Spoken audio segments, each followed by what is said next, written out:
ദൈവം കൃപ ചെയ്യണമേ കർത്താവെ. ഞങ്ങളുടെ ഈ താബർ ബൈബിൾ കോളേജിന് വേണ്ടി പ്രത്യേകിച്ച് പ്രാർത്ഥിക്കുന്നു. മറ്റ് സാറന്മാരെയെല്ലാം ഞങ്ങൾ ഓർക്കുന്നു. അവരെല്ലാവരെയും അനുഗ്രഹിക്കണമേ കർത്താവെ. ഇന്ന് വൈകിയ സമയത്ത് ഞങ്ങളുടെ കർത്താവ് ക്ലാസ് ഏറ്റവും അനുഗ്രഹമായി തീരും. വളരെ ഞങ്ങൾക്ക് അവയെ പഠിപ്പിക്കുന്ന കാര്യങ്ങളെല്ലാം വളരെ വ്യക്തമായി മനസ്സിലാക്കി ആമേൻ കർത്താവെ ഹല്ലേലൂയ ആമേൻ തികവുള്ളവയായി തീരുവാൻ തക്കവണ്ണം ദൈവം കൃപ ചെയ്യണമേ എന്ന് പ്രാർത്ഥിക്കുന്നു. അവൻ്റെ കരങ്ങളിലേക്ക് പൂർണ്ണമായി ഭരമേൽപ്പിക്കുന്നു. ആദ്യോടന്തം കർത്താവിൻ്റെ കൃപ കൂടെ ഇരുന്നാട്ടെ. യേശു കർത്താവിൻ്റെ അതിപരിശുദ്ധ നാമത്തിൽ തന്നെ ആമേൻ. കർത്താവിന്റെ തന്നെ തിരുനാമത്തിന്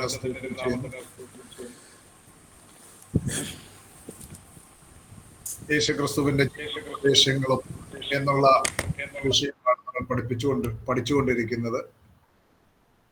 അതിൽ യേശുവിന്റെ ഉപദേശങ്ങളും പഠിപ്പിക്കലും, the exhortations and teachings of Jesus, ആ ടോപ്പിക്കാണ് ഇപ്പോൾ കഴിഞ്ഞ ക്ലാസ്സിൽ നമ്മൾ ഒടുവിലായി പഠിച്ചു തുടങ്ങിയത്. യേശു ഉപമകളിലൂടെ സംസാരിച്ചിരുന്നു. നമ്മൾ ഉപമകളെ കുറിച്ച് ചില കാര്യങ്ങൾ കഴിഞ്ഞ ക്ലാസ്സിൽ പഠിച്ചിരുന്നു.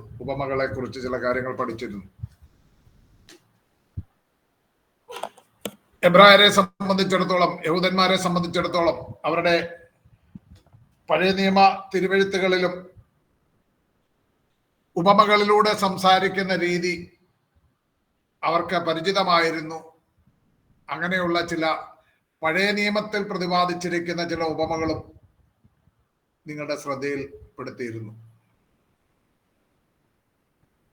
നമ്മുടെ കർത്താവായ യേശുക്രിസ്തു ഉപമകളിലൂടെ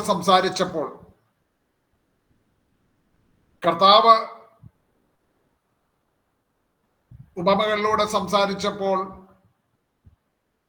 ഉദാഹരണമായി ചൂണ്ടിക്കാണിച്ചിട്ടുള്ള ചില ഉപമകൾ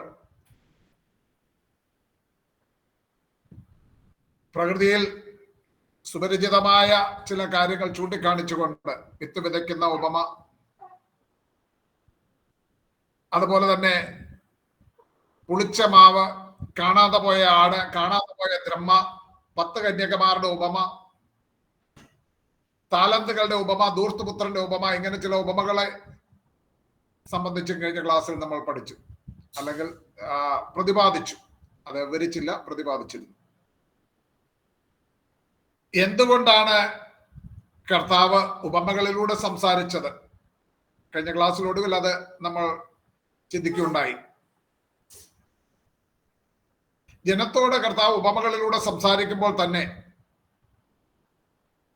താൻ തിരഞ്ഞെടുത്തവർക്ക് ദൈവരാജ്യത്തിന്റെ മർമ്മങ്ങൾ വെളിപ്പെടുത്തുവാൻ കർത്താവ് അവർക്ക് ഉപമകളോടൊപ്പം അതിൻ്റെ അർത്ഥവും കൂടെ പറഞ്ഞു കൊടുത്തിരുന്നു.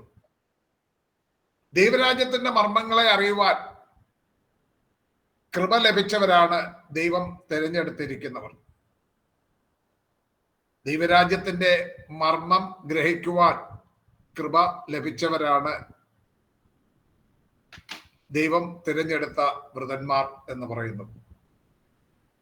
അപ്പോസ്തലനായ പൗലോസ് തനിക്ക് കൃപയാൽ ദൈവസഭ സംബന്ധിച്ച്, ജാതികളുടെ വീണ്ടെടുപ്പ് സംബന്ധിച്ച്, അല്ലെങ്കിൽ രക്ഷയെ സംബന്ധിച്ച് ഒക്കെ ലഭിച്ച ആ ദൈവരാജ്യത്തിന്റെ മർമ്മം സംബന്ധിച്ചുള്ള വെളിപ്പാടുകളെ കുറിച്ച് താൻ പ്രതിപാദിച്ചിട്ടുള്ളത് എഫേസ്യർ 3-ാം അധ്യായത്തിൽ പറഞ്ഞിരിക്കുന്നത് ഞാൻ ചൂണ്ടിക്കാണിച്ചിരുന്നതാണ്. മർമ്മങ്ങൾ എന്ന് പറയുമ്പോൾ ദൈവത്തിന്റെ മുന്നറിവിലും മുൻനിർണയത്തിലും ഉണ്ടായിരുന്ന ദൈവത്തിന്റെ കാര്യപരിപാടികൾ തന്നെ അപ്പോൾ തന്നെ ദൈവം തന്റെ തക്ക സമയത്ത് താൻ തിരഞ്ഞെടുത്തവർക്ക് വെളിപ്പെടുത്തുന്ന കാര്യങ്ങളാണ് മർമ്മങ്ങൾ, അല്ലെങ്കിൽ മിസ്റ്ററീസ്, അല്ലെങ്കിൽ മുസ്റ്റൂരിയോൺ എന്ന് ഗ്രീക്ക് ഭാഷയിൽ പറയുന്നത്. അങ്ങനെയുള്ള മർമ്മങ്ങൾ സാധാരണക്കാരന് അറിയുവാൻ സാധിക്കില്ല. അത് ദൈവം വെളിപ്പെടുത്തണം.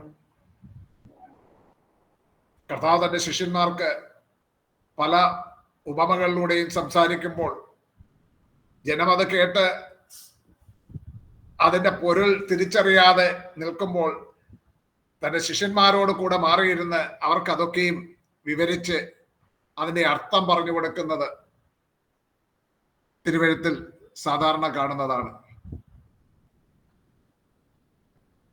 ഉദാഹരണത്തിന് വിത്ത് വിതയ്ക്കുന്ന ഉപമ പറയുമ്പോൾ വഴിയരികെ വീണ വിത്ത് എന്താണ്? ദൈവത്തിന്റെ വചനമാണ്. വഴിയരികെ വീണ വിത്ത് എന്താണ്? പാറപ്പുറത്ത് വീണ വിത്ത് എന്താണ്? മുള്ളുകളുടെ ഇടയിൽ വീണ വിത്ത് എന്താണ്? നല്ല നിലത്ത് വീണ വിത്ത് എന്താണ്? ഇതൊക്കെയും കർത്താവ് അവർക്ക് വിവരിച്ച് പറഞ്ഞു കൊടുക്കുന്നുണ്ട്.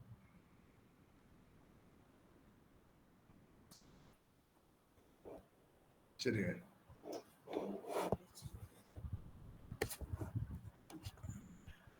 വിവരിച്ച് പറഞ്ഞു കൊടുക്കുന്നുണ്ട്.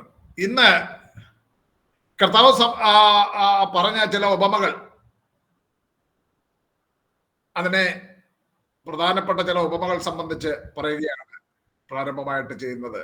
അത് the parables of the kingdom of God, ദൈവരാജ്യത്തിന്റെ ഉപമകൾ.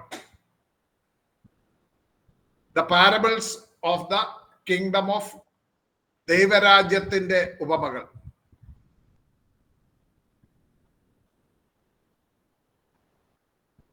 ദൈവരാജ്യത്തെക്കുറിച്ച് നിരവധി ഉപമകൾ യേശു അരുളി ചെയ്തിട്ടുണ്ട്. ഉദാഹരണത്തിന് മത്തായി എഴുതിയ സുവിശേഷം 13-ാം അധ്യായത്തിലും മർക്കോസ് എഴുതിയ സുവിശേഷം 4-ാം അധ്യായത്തിലും നൽകുന്ന വിത്ത് വിതയ്ക്കുന്നതിന്റെ ഉപമ ഇപ്പോൾ നമ്മൾ അതാണ് പറഞ്ഞുകൊണ്ടിരുന്നത്. ദൈവരാജ്യത്തെ കുറിച്ചുള്ള ഉപമകളാണ് മത്തായി 13-ലും മർക്കോസ് 4-ലും ഒക്കെ പറയുന്ന വിത്ത് വിതയ്ക്കുന്നതിന്റെ ഉപമ. ദൈവരാജ്യത്തെ ചില പ്രത്യേക വസ്തുക്കളോട് ഉപമിച്ച കർത്താവ് സംസാരിക്കുന്നുണ്ട്.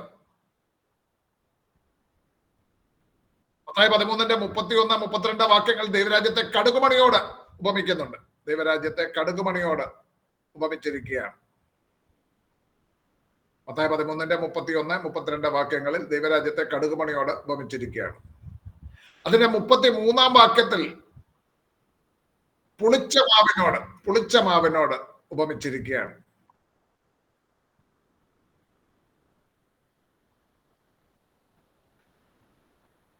മത്തായി 13-ന്റെ 44-ാം വാക്യത്തിൽ ദൈവരാജ്യത്തെ വയലിൽ ഒളിച്ചു വെച്ച നിധി എന്ന നിലയിൽ ഉപമിക്കുന്നുണ്ട്. വയലിൽ ഒളിച്ചു വെച്ച നിധി. ഞാൻ പറയുമ്പോൾ തന്നെ അതിന്റെ കൂടെ എഴുതിയെടുക്കണം കേട്ടോ, ആ വാക്യം, ആ ഉപമകൾ എന്താണെന്നുള്ളത്.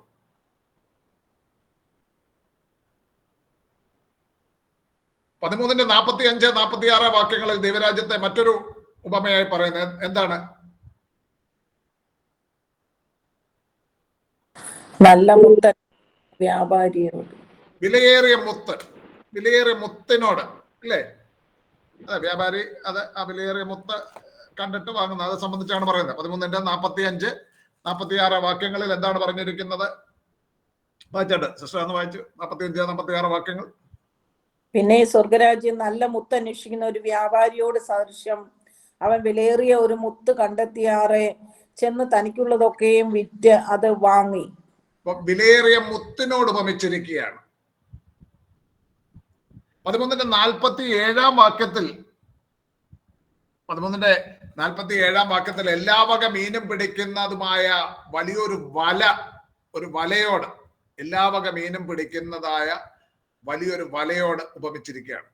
അപ്പൊ ദൈവരാജ്യത്തെ തന്നെ ഈ 13-ാം അധ്യായത്തിൽ, മത്തായിയുടെ 13-ാം അധ്യായത്തിൽ തന്നെ വിവിധങ്ങളായ ഉപമകളിലൂടെ ദൈവരാജ്യത്തിന്റെ വ്യത്യസ്ത സ്വഭാവങ്ങൾ അല്ലെങ്കിൽ വ്യത്യസ്ത ക്യാരക്ടറിസ്റ്റിക്സ് അത് വെളിപ്പെടുത്തുവാൻ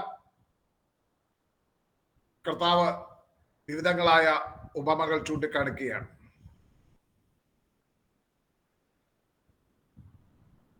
ദൈവരാജ്യത്തെക്കുറിച്ചുള്ള ഉപമകളിൽ യുഗാന്ത്യ സംഭവങ്ങൾ കൂടെ സൂചിപ്പിക്കുന്ന ചില ഉപമകൾ, എസ്കറ്റോളജിക്കൽ ആയിട്ടുള്ള ചില ഉപമകൾ യേശു അരുളി ചെയ്തിട്ടുണ്ട്. ദൈവരാജ്യത്തെക്കുറിച്ചുള്ള ഉപമകളിൽ എസ്കറ്റോളജിക്കൽ ആയിട്ടുള്ള യുഗാന്ത്യ സംഭവങ്ങളെ കൂടെ സൂചിപ്പിക്കുന്ന ചില ഉപമകൾ. ഉദാഹരണത്തിന് ഗോതമ്പ് കളപ്പുരയിൽ കൂട്ടിവെക്കുകയും കളയെ പറിച്ച് കൂട്ടി തീയിലിടുകയും ചെയ്യുന്ന ഉപമ. മത്തായി 13:25 മുതൽ 30 വരെയുള്ള വാക്യങ്ങൾ വായിക്കുമ്പോൾ, മത്തായി 13:25 മുതൽ 30 വരെയുള്ള വാക്യങ്ങൾ ഒന്ന് വായിച്ചാട്ട്. അവൻ മറ്റൊരു ഉപമ അവർക്ക് പറഞ്ഞു കൊടുത്തു. സ്വർഗരാജ്യം ഒരു മനുഷ്യൻ തന്റെ നിലത്ത് നല്ല വിത്ത് വിതച്ചതിനോട് സദൃശ്യമാകുന്നു. മനുഷ്യർ ഉറങ്ങുമ്പോൾ അവന്റെ ശത്രു വന്ന് കോതമ്പിന്റെ ഇടയിൽ കള വിതച്ച് പൊയ്ക്കളഞ്ഞു. ഞാറ് വളർന്നു കതിരായപ്പോൾ കളയും കാണായി വന്നു. അപ്പോൾ വീട്ടുടയവന്റെ ദാസന്മാർ അവന്റെ അടുക്കൽ ചെന്നു, യജമാനെ, വയലിൽ നല്ല വിത്തല്ലയോ വിതച്ചത്? പിന്നെ കള എവിടെ നിന്ന് വന്നു എന്ന് ചോദിച്ചു. ഇത് ശത്രു ചെയ്തതാകുന്നു എന്ന് അവൻ അവരോട് പറഞ്ഞു.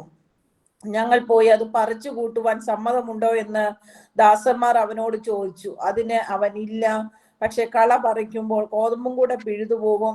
രണ്ടും കൂടെ കൊയ്ത്തോളം വളരട്ടെ. കൊയ്ത്തുകാലത്ത് ഞാൻ കൊയ്യുന്നവരോട് മുമ്പേ കള പറിച്ചു കൂട്ടി ചുട്ടുകളയേണ്ടതിനെ കെട്ടുകളായി കെട്ടുവാനും കോതമ്പന്റെ കളപ്പുരയിൽ കൂട്ടിവെപ്പാനും കൽപ്പിക്കും എന്ന് പറഞ്ഞു.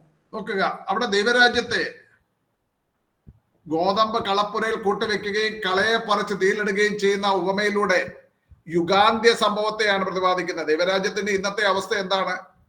അവിടെ വ്യക്തമായി കർത്താവ് പറയുകയാണ്, 25 മുതലുള്ള വാക്യങ്ങളിൽ, മനുഷ്യൻ ഉറങ്ങുമ്പോൾ അവന്റെ ശത്രു വന്ന് ഗോതമ്പിന്റെ ഇടയിൽ കള വിതച്ചു പോയി കളഞ്ഞു. ഇന്ന് ഞാറിനോടൊപ്പം കളയും കാണായി വരുന്ന അവസ്ഥയാണ്. ഇത് ചിലപ്പോൾ സഭകളിലെയൊക്കെ അവസ്ഥ കണ്ടിട്ട് നമ്മളങ്ങ് വളരെ പ്രയാസപ്പെടുമോ, പണ്ട് എങ്ങനെയായിരുന്നു, പണ്ടും ഇങ്ങനെ തന്നെയായിരുന്നു, ഇതല്ലെങ്കിൽ വേറൊരു തലത്തിൽ. എല്ലാ കാലത്തും ദൈവസഭയിൽ പതിരിനോടൊപ്പം തന്നെ അല്ലെങ്കിൽ നല്ല സസ്യം കിളിർത്ത് നിൽക്കുമ്പോൾ തന്നെ, അതിങ്ങനെ കുലച്ചു നിൽക്കുമ്പോൾ തന്നെ കളയും തഴച്ചു വളർന്ന് നിൽക്കുന്നത് കാണുവാൻ സാധിക്കും. അപ്പൊ അവിടെ നമ്മൾ പലപ്പോഴും നമ്മുടെ ആ പ്രതികരണം തന്നെയാണ് അവിടെ കാണുന്നത്. അവിടെ കാണുന്നുണ്ടല്ലോ, യജമാനനെ, വയലിൽ നല്ല വിത്തല്ലോ വിതച്ചത്, പിന്നെ കള എവിടെ നിന്ന് വന്നു എന്ന് ചോദിച്ചു. ഇത് ശത്രു ചെയ്തതെന്ന് വന്ന് അവൻ അവരോട് പറഞ്ഞു. ഞങ്ങൾ പോയി അത് പറിച്ചു കൂട്ടുവാൻ സമ്മതമുണ്ടോ എന്ന് ദാസന്മാർ അവരോട് ചോദിച്ചു. നോക്കുക, നമ്മുടെ ഒരു നമ്മൾ ഉൾപ്പെട്ടു പോകുന്ന ഒരു സമൂഹത്തെ ഒന്ന് വിലയിരുത്തി നോക്കുക. അവിടെ നമ്മളുടെ കാഴ്ചപ്പാടിൽ നല്ല വിത്ത് കിളിച്ചു നിൽക്കുന്നതോടുകൂടെ കളയും ഇങ്ങനെ വളർന്നു നിൽക്കുന്നത് കാണാം. അപ്പൊ നമ്മൾ ചിന്തിക്കും, കർത്താവ് ഈ കളകളെ എല്ലാം അങ്ങ് നീക്കം ചെയ്തിരുന്നെങ്കിൽ എന്ത് നന്നായിരുന്നു എന്ന് ചിന്തിക്കും. പക്ഷെ കർത്താവ് പറയുന്ന മറുപടി എന്താണെന്നറിയാവോ? ഇല്ല, പക്ഷെ കള പറിക്കുമ്പോൾ ഗോതമ്പും കൂടെ പിഴുതു പോകും, രണ്ടും കൂടെ കൊയ്ത്തോളം വളരട്ടെ. കൊയ്ത്തുകാലത്ത് ഞാൻ കൊയ്യുന്നവരോട് മുമ്പേ കള പറിച്ചു കൂട്ടി ചുട്ടുകളയേണ്ടതിന് കെട്ടുകളായി കെട്ടുവാനും ഗോതമ്പ് തന്നെ കളപ്പുരയിൽ കൂട്ടുവെപ്പാനും കൽപ്പിക്കും. മനസ്സിലാകാവുന്ന രീതിയിൽ ഞാൻ പറയാം. സാറേ, ഒരു കാര്യം ചോദിക്കുന്നതിന് കുഴപ്പമുണ്ടോ? ഇതുമായിട്ട് ബന്ധപ്പെട്ടതാണ് ചോദിക്കാം. മത്തായി 3:12 വീശുമുറം അവന്റെ കയ്യിൽ ഉണ്ട്. അവൻ സ്നാപകനായ യോഹന്നാൻ പറഞ്ഞിരിക്കുന്നത് അത് ഇത് തന്നെയാണ് പറഞ്ഞിരിക്കുന്നത്. പിന്നാലെ ഒരുവൻ വരുന്നു, അവൻ നിങ്ങളെ പരിശുദ്ധാത്മാവിലും തീയിലും സ്നാനം കഴിപ്പിക്കും. വീശുമുറം അവന്റെ കയ്യിലുണ്ട്, അവൻ ഗോതമ്പ് കളപ്പുരയിൽ കൂട്ടി വെക്കും. എന്നിട്ട് പറഞ്ഞിരിക്കുന്നത് പതിർ കെടാത്ത തീയിലിട്ട്, പതിരെന്നല്ലേ പറഞ്ഞിരിക്കുന്നത്. അത് തന്നെയാണിത്. അത് പക്ഷേ കർത്താവല്ല പറഞ്ഞത്, പറഞ്ഞിരിക്കുന്നത്. അത്രേ ഉള്ളൂ. ഇതുമായിട്ട് ബന്ധപ്പെട്ടത് തന്നെയാണ്. ഓക്കെ, പക്ഷെ അത് യേശുവിന്റെ ഉപമയിലേക്ക് ഞാൻ വന്നിരിക്കുകയാണ്. അപ്പൊ ഇവിടെ പറഞ്ഞിരിക്കുന്ന ഇതാണ്, കറ പറിച്ചു കളയാൻ പറഞ്ഞ് നമ്മൾ കിടന്നങ്ങ് നിലവിളിക്കുക. ഞാന് ഇത് നല്ല അല്ല, നിങ്ങൾക്ക് കാണാമല്ലോ ഇതല്ലേ, നല്ല വിത്ത് കിളിച്ച് നിൽക്കുക. ഇത് അതിന്റെ കൂടെ കള ഇങ്ങനെ തഴച്ചു വളർന്ന് ഇങ്ങനെ നിൽക്കുക, രണ്ടും നിൽക്കുക. നമ്മൾ ആഗ്രഹിക്കുന്നത് ഈ കളയങ്ങ് പറിച്ചു കളഞ്ഞിരുന്നെങ്കിൽ നന്നാകുമെന്ന. പക്ഷെ ഈ കളയുമായിട്ട് ബന്ധപ്പെട്ട് എത്രയോ വേറെ നല്ല വിത്തുക്കൾ വേറെ കിളിച്ച് നിൽപ്പുണ്ടായിരിക്കും. ഈ കളയുടെ അമ്മാച്ചൻ, അല്ലെ കളയുടെ മോൻ, അല്ലെ കളയുടെ അപ്പൻ, കളയുടെ അമ്മ ഒക്കെ ദൈവത്തെ വിളിക്കുന്ന ആ ദൈവത്തിന്റെ ദാസിദാസന്മാരായിരിക്കും. ഇതിനെ അങ്ങ് വെട്ടിക്കളഞ്ഞാൽ അവരും കൂടെ വേദനിക്കും. മനസ്സിലാകാവുന്ന ഒരു ഭാഷയിൽ ഞാൻ പറഞ്ഞതാ. നമ്മൾ വിചാരിക്കുക ആ കളയങ്ങ് വെട്ടിക്കളഞ്ഞേക്കാം, ഇതങ്ങ് നന്നാകും. പക്ഷെ ദൈവത്തിന് വിലപ്പെട്ടതായ പലതും അതിനോട് ബന്ധപ്പെട്ടുണ്ട്. അതുകൊണ്ട് പറയുകയാണ്, വെയിറ്റ്, എന്റെ ടൈം വരുന്നത് വരെ വെയിറ്റ് ചെയ്യുക. അത് കൊയ്ത്ത് വരുന്നുണ്ട്. കൊയ്ത്ത് വരുമ്പോൾ അന്ന് ഞാൻ കളയെല്ലാം വെട്ടി അതിനെ തീയിലിട്ട് കളയും. എന്നിട്ട് നല്ലതിനെ എന്റെ കളപ്പുരയെ കൂട്ടിവെക്കും. അതാണ് സ്നാപകനായ യോഹന്നാൻ പറഞ്ഞത്. അതിനാണ് ഇവൻ വരുന്നതെന്നാ പറഞ്ഞത്. ഓക്കെ, ദേവദാസൻ അത് ശ്രദ്ധപ്പെടുത്തിയ മറ്റൊരു ഭാഗം നമുക്ക് പരിചിതമാണ്. ഓക്കെ, അപ്പോൾ യുഗാന്ത്യ സംഭവങ്ങൾ സൂചിപ്പിക്കുന്ന ഒരു ഉപമയാണ് അവിടെ പറഞ്ഞിരിക്കുന്നത്. 13:25 മുതൽ 30 വരെയുള്ള വാക്യങ്ങളിൽ ആ പറഞ്ഞത് കൂടാതെ 13:47, 49 നമ്മൾ വലയൊക്കെ കണ്ടല്ലോ മുമ്പ്. അതൊന്ന് വായിച്ച 47 മുതൽ 49 വരെ. പിന്നെയും സ്വർഗരാജ്യം എല്ലാ വക മീൻ പിടിക്കുന്നതുമായ ഒരു വലയോട് സദൃശ്യം. നിറഞ്ഞപ്പോൾ അവർ അത് വലിച്ചു കരയ്ക്ക് കയറ്റി, ഇരുന്നു കൊണ്ട് നല്ലത് പാത്രങ്ങളിൽ കൂട്ടിവെച്ചു, ചീത്ത എറിഞ്ഞു കളഞ്ഞു. അങ്ങനെ തന്നെ ലോകാവസാനത്തിൽ സംഭവിക്കും. ദൂതന്മാർ പുറപ്പെട്ട് നീതിമാന്മാരുടെ ഇടയിൽ നിന്ന് ദുഷ്ടന്മാരെ വേർതിരിച്ച് തീച്ചൂളയിൽ ഇട്ട് കളയും. നോക്കുക, ലോകാവസാനത്തിങ്കൽ സംഭവിക്കും. ദുഷ്ടന്മാരെ, നീതിമാന്മാരുടെ ഇടയിൽ നിന്ന് ദുഷ്ടന്മാരെ വേർതിരിച്ച് തീച്ചൂളയിൽ ഇട്ട് കളയും. ആ അന്ത്യന്യായവിധിയും ആ സംഭവങ്ങളെല്ലാം അത് ദൈവത്തിന്റെ സമയത്ത് സംഭവിക്കേണ്ടതാണ്. ഇന്ന് നമ്മൾ പലപ്പോഴും, നമ്മൾ മനുഷ്യരായതുകൊണ്ട് മാനുഷികമായ വികാരത്തിൽ പലപ്പോഴും നമ്മൾ ചിന്തിക്കും, ദൈവമേ ഈ കളയങ്ങ് പോയിരുന്നെങ്കിൽ നന്നായിരുന്നു. ഈ കളയൊക്കെ പണ്ട് മുതലേ ഉള്ളതാ കേട്ടോ, പണ്ട് മുതലേ ഉള്ളതാ. അതിന്റെ ഇടയിൽ കൃപ നഷ്ടപ്പെടാതെ നിൽക്കുവാൻ ആവശ്യമായി ആ ദൈവകൃപ പ്രാപിച്ച് നിന്നു പോകുവാൻ നമ്മൾ പ്രാർത്ഥിച്ച് ബലം പ്രാപിച്ച് ദൈവവചനത്താലും പ്രാർത്ഥനയാലും ശക്തിപ്പെട്ട് പരിശുദ്ധാത്മാവിനാൽ ശക്തിപ്പെട്ട് മുന്നോട്ട് പോകാനാണ് നമ്മൾ ശ്രമിക്കേണ്ടത്. അല്ല കളയെല്ലാം പോയിട്ട് നമുക്ക് ഒരുമിച്ചിരുന്ന് നല്ല സസ്യം മാത്രം ഒരുമിച്ച് കൂടിയിരുന്ന് ഇങ്ങനെ കാറ്റത്താടി ഉലയാം എന്ന് ചിന്തിക്കുന്നെങ്കിൽ അത് നടക്കത്തില്ല. അതിന് യജമാനൻ നിശ്ചയിച്ചൊരു സമയമുണ്ട്. നല്ല മീൻ പാത്രങ്ങളിൽ കൂട്ടിവെക്കുകയും ചീത്ത എറിഞ്ഞു കളയുകയും ചെയ്യുന്ന ഉപമ യുഗാന്ത്യത്തോട് ബന്ധപ്പെട്ട് പറഞ്ഞിരിക്കുന്നതാണത്. അപ്പം അതും ദൈവരാജ്യത്തിന്റെ ഉപമയിൽപ്പെടുന്നതാണ്. മത്തായി 22:1 മുതൽ 13 വരെയുള്ള വാക്യങ്ങളിലും, മത്തായി 22 നിങ്ങൾ നോട്ട് ചെയ്ത വാക്യം വായിപ്പിക്കുന്നില്ല. മത്തായി 22:1 മുതൽ 13, ലൂക്കോസ് 14:16 മുതൽ 24, ലൂക്കോസ് 14 ലൂക്ക് 14:16-24, 16 മുതൽ 24. ഈ വചനഭാഗങ്ങളിൽ രേഖപ്പെടുത്തിയിരിക്കുന്ന ഒരു ഉപമയുണ്ട്. തന്റെ പുത്രന് വേണ്ടി കല്യാണ സദ്യ കഴിച്ച രാജാവിന്റെ ഉപമ. പുത്രന് വേണ്ടി കല്യാണ സദ്യ കഴിച്ച രാജാവിന്റെ ഉപമ ദൈവരാജ്യത്തെ സംബന്ധിക്കുന്ന ഒരു ഉപമയാണ്. ഞാൻ ഉപമകൾ ഗ്രൂപ്പ് ചെയ്ത് അത് മാത്രം പറഞ്ഞു പോവുകയാണ്. ഓരോ ഉപമയെ എടുത്ത് ചിന്തിക്കാൻ സാധ്യമാകുന്ന ചിലത് ഞാൻ പിന്നീട് എടുക്കും.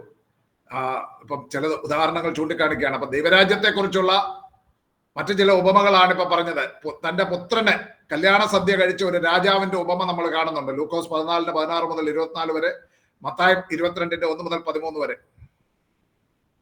മത്തായി 20:1 മുതൽ 16, മത്തായി 20:1 മുതൽ 16 വരെയുള്ള വചനഭാഗത്തിൽ തന്റെ മുന്തിരിത്തോട്ടത്തിൽ വേലക്കാരെ വിളിച്ചാക്കേണ്ടതിന് പുലർച്ചയ്ക്ക് പുറപ്പെട്ട ഒരു വീട്ടുടയവന്റെ ഉപമ കാണുന്നുണ്ട്. മത്തായി 20:1 മുതൽ 16 വരെയുള്ള വാക്യങ്ങളിൽ തന്റെ മുന്തിരിത്തോട്ടത്തിൽ വേലക്കാരെ വിളിച്ചാക്കേണ്ടതിന് പുലർച്ചയ്ക്ക് പുറപ്പെട്ട വീട്ടുടയവന്റെ ഉപമ, അതും ദൈവരാജ്യം സംബന്ധിച്ചുള്ള ഉപമയാണ്. അപ്പം ദൈവരാജ്യം സംബന്ധിച്ചുള്ള ചില ഉപമകളാണ് ഞാൻ നിങ്ങൾക്ക് പരിചയപ്പെടുത്തിയത്. ഇനി the parables of God's mercy and forgiveness, ദൈവത്തിന്റെ കരുണ, ക്ഷമ എന്നിവയെ കുറിച്ചുള്ള ചില ഉപമകൾ. ദൈവത്തിന്റെ കരുണ, ക്ഷമ എന്നിവയെ കുറിച്ചുള്ള ചില ഉപമകൾ. ലൂക്കോസ് എഴുതിയ സുവിശേഷം 13-ാം അധ്യായത്തിൽ രേഖപ്പെടുത്തിയിരിക്കുന്ന കാണാതെ പോയ ആട്, ലൂക്കോസ് 13-ാം അധ്യായത്തിൽ കാണുന്ന 13-ലാണോ 15-ലാണോ 15-ലാണ് ലൂക്കോസ് 15-ാം അധ്യായം അല്ലേ? 15.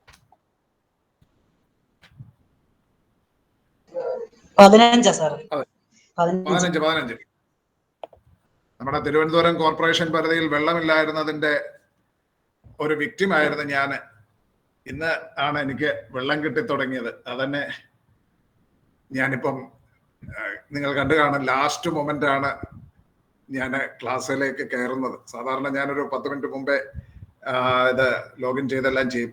ഇതിപ്പം എൻ്റെ സഹായി ഒരു സഹോദരിയുണ്ട്, ആ വ്യക്തിയാണ് ആദ്യം ലോഗിൻ ചെയ്ത് ഇതെല്ലാം സ്റ്റാർട്ട് ചെയ്തത്. അതുകൊണ്ട് പെട്ടെന്ന് ഞാൻ എടുത്തപ്പം എനിക്ക് തെറ്റിപ്പോയത്. 15-ാം അധ്യായം, ലൂക്കോസ് 15-ാം അധ്യായം, കാണാതെ പോയ ആട്, 15-ന്റെ 3 മുതൽ 7 വരെയുള്ള വാക്യങ്ങളിൽ കാണാതെ പോയ ആടിന്റെ ഉപമ. അവിടെ ആ ആടുകളുടെ ഉടയവൻ ആ കാണാതെ പോയ ആ ആടിന് വേണ്ടി 3 മുതൽ 7 വരെയുള്ള വാക്യം ഒന്ന് വായിക്കാം. നിങ്ങൾ ഒരാൾക്ക് 100 ആട് ഉണ്ടെന്നിരിക്കട്ടെ. നിങ്ങൾ ഒരാൾക്ക് 100 ആടുണ്ടെന്നിരിക്കട്ടെ, അതിലൊന്ന് കാണാതെ പോയാൽ അവൻ 99 മരുഭൂമിയിൽ വിട്ടേച്ച് ആ കാണാതെ പോയതിനെ കണ്ടെത്തും വരെ നോക്കി നടക്കാതിരിക്കുമോ? കണ്ടുകിട്ടിയാൽ സന്തോഷിച്ച് ചുമലിലെടുത്ത് വീട്ടിൽ വന്ന് സ്നേഹിതന്മാരെയും അയൽക്കാരെയും വിളിച്ചു കൂട്ടി, കാണാതെ പോയ എൻ്റെ ആടിനെ കണ്ടുകിട്ടിയത് കൊണ്ട് എന്നോടുകൂടി സന്തോഷിപ്പീൻ എന്നവരോട് പറയും. അങ്ങനെ തന്നെ മാനസാന്തരം കൊണ്ട് ആവശ്യമില്ലാത്ത 99 നീതിമാന്മാരെ കുറിച്ചുള്ളതിനേക്കാൾ മാനസാന്തരപ്പെടുന്ന ഒരു പാപിയെ ചൊല്ലി സ്വർഗത്തിൽ അധികം സന്തോഷം ഉണ്ടാകും എന്ന് ഞാൻ നിങ്ങളോട് പറയുന്നു. കാണാതെ പോയ ഒരു ആട്, 99 ആടുകളുടെ തന്റെ പക്കൽ ഉണ്ടായിരിക്കെ ഒരാട് കാണാതെ പോയപ്പോൾ ആ ആടിനെ അന്വേഷിച്ചു പോകുന്ന, സാധിക്കുന്നുവെങ്കിൽ അതിൽ ഏതെങ്കിലും ഒരു ഉപമ ഞാൻ വിവരിക്കും. മനസാന്തരം കൊണ്ട് ആവശ്യമില്ലാത്ത, അവിടെ പറഞ്ഞിരിക്കുന്നത് എന്താണ്? മനസാന്തരം കൊണ്ട് ആവശ്യമില്ലാത്ത 99 നീതിമാന്മാരെ കുറിച്ചുള്ളതിനേക്കാൾ മാനസാന്തരപ്പെടുന്ന ഒരു പാപി. മാനസാന്തരം കൊണ്ട് ആവശ്യമില്ലാത്ത 99 നീതിമാന്മാരിൽ ഏതെങ്കിലും ഒരു നീതിമാനെ നിങ്ങൾ ചൂണ്ടിക്കാണിക്കാവോ? മാനസാന്തരം കൊണ്ട് ആവശ്യമില്ലാത്ത ഏതെങ്കിലും ഒരു നീതിമാൻ ലോക ചരിത്രത്തിൽ ഉണ്ടോ?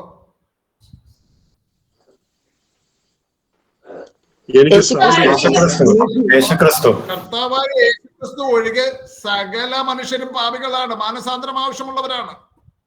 അപ്പൊ പിന്നെ ഈ മാനസാന്തരം കൊണ്ട് ആവശ്യമില്ലാത്തവരെന്ന് പറയുന്നത് ആരെ കുറിച്ചാണ് കർത്താവ് പറഞ്ഞിരിക്കുന്നത്? തങ്ങൾക്ക് മാനസാന്തരം കൊണ്ട് ആവശ്യമില്ല എന്ന് ഭാവിക്കുന്ന, അല്ലെങ്കിൽ തങ്ങൾ നീതിമാന്മാരെന്ന് ഭാവിക്കുന്ന അന്നത്തെ റിലീജിയസ് എലൈറ്റ്, മത മേധാവികൾ, പരീശന്മാർ, ശാസ്ത്രിമാർ, മഹാപുരോഹിതന്മാർ, അവരുടെ ഭാവം എന്തുവാ? ഞങ്ങൾക്ക് മാനസാന്തരം ഒന്നും ആവശ്യം, ഞങ്ങൾ നീതിമാന്മാരാ. അതുകൊണ്ടാ അവർ സ്നാനപ്പെടാൻ വന്നപ്പം സർപ്പസന്തതികളെ വരുവാനുള്ള കോപം വിട്ടൊഴിഞ്ഞ് മാനസാന്തരപ്പെടാൻ നിങ്ങളോട് ഉപദേശിച്ചെന്ന് ആരെന്നൊക്കെ സ്നാപകൻ ചോദിക്കുന്നത്. മനസാന്തരം കൊണ്ട് ആവശ്യമില്ല എന്ന് ചിന്തിക്കുന്നവരെ തേടിയല്ല, അങ്ങനെയുള്ള 99 പേര് ആവശ്യമില്ല, ഒരുത്തനെ തേടി മാനസാന്തരം കൊണ്ട് ആവശ്യമില്ല ആഗ്രഹിക്കുന്ന ഒരു പാപിയെ തേടി, ഞാൻ പാപിയാകുന്നു എന്ന് ചിന്തിക്കുന്ന ഒരുവനെ തേടി.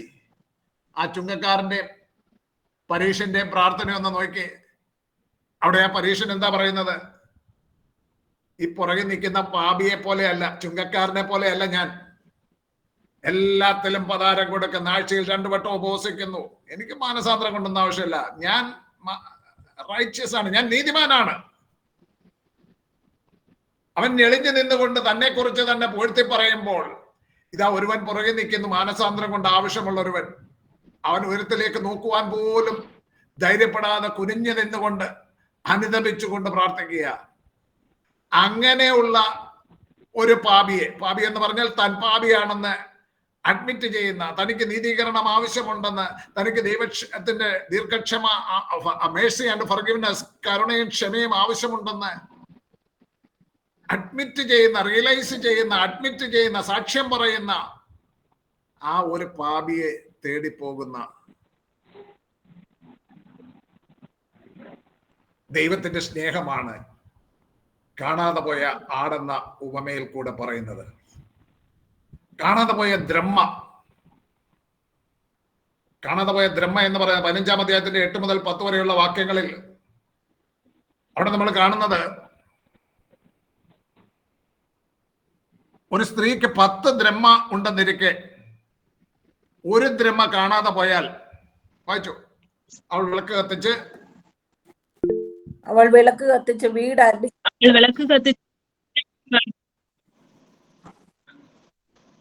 വീടടച്ചു വാരി അത് കണ്ടുകിട്ടും വരെ സൂക്ഷ്മത്തോടെ അന്വേഷിക്കാതിരിക്കുമോ? കണ്ടുകിട്ടിയാൽ സ്നേഹിതന്മാരെയും അയൽക്കാരത്തികളെയും വിളിച്ചുകൂട്ടി കാണാതെ പോയ ദ്രഹ്മ കണ്ടുകിട്ടിയത് കൊണ്ട് എന്നോട് കൂടെ സന്തോഷിപ്പിൻ എന്ന് പറയും.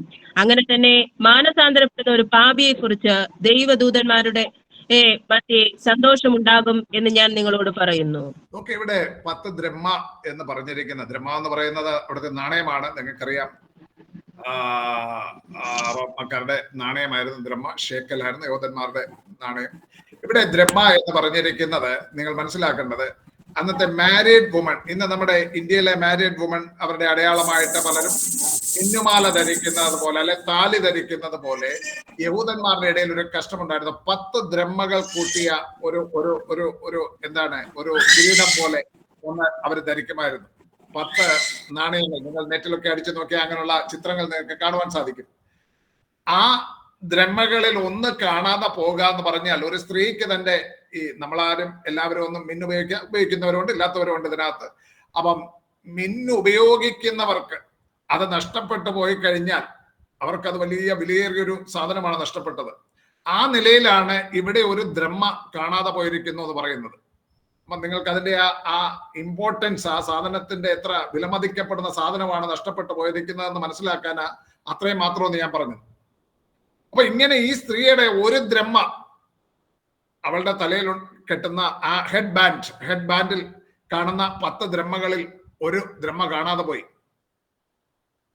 അവള് വളരെ സൂക്ഷ്മത്തോടെ അന്വേഷിക്കും. വിളക്ക് കത്തിച്ച് വീട് അടിച്ചുവാരി സൂക്ഷ്മത്തോടെ അന്വേഷിക്കാതിരിക്കുമോ? അന്വേഷിക്കും. അത് കണ്ടെത്തി കഴിഞ്ഞാൽ വലിയ സന്തോഷമാണ് അവൾക്ക്. അവൾ മറ്റുള്ളവരെ വിളിച്ചുകൂട്ടി എന്നോട് കൂടെ സന്തോഷിപ്പീൻ എന്ന് പറയും. അതുപോലെയാണ്, അത്രമാത്രം വിലയേറിയതാണ് മാനസാന്തരപ്പെടുന്ന ഒരു പാപിയെ കുറിച്ച് ദൈവത്തിന്റെ ആ കരുതൽ. ഒരു പാപി മാനസാന്തരപ്പെടുമ്പോൾ ഇവിടെ ശ്രദ്ധിക്കണം, അവിടെ പറഞ്ഞിരിക്കുകയാണ് ദൈവദൂതന്മാരുടെ മധ്യേ സന്തോഷമുണ്ടാകും. ദൈവദൂതന്മാരുടെ മധ്യേ സന്തോഷമുണ്ടാകുന്ന 2 സംഭവങ്ങൾ ബൈബിളിൽ പറഞ്ഞിട്ടുണ്ട്. മറ്റൊരു സംഭവം, ദൈവദൂതന്മാർ സന്തോഷിക്കുന്ന ഒരു സംഭവം ബൈബിളിൽ പറഞ്ഞിരിക്കുന്നത് നിങ്ങൾക്ക് ആർക്കെങ്കിലും ഓർമ്മ വരുന്നെങ്കിൽ പറയാം.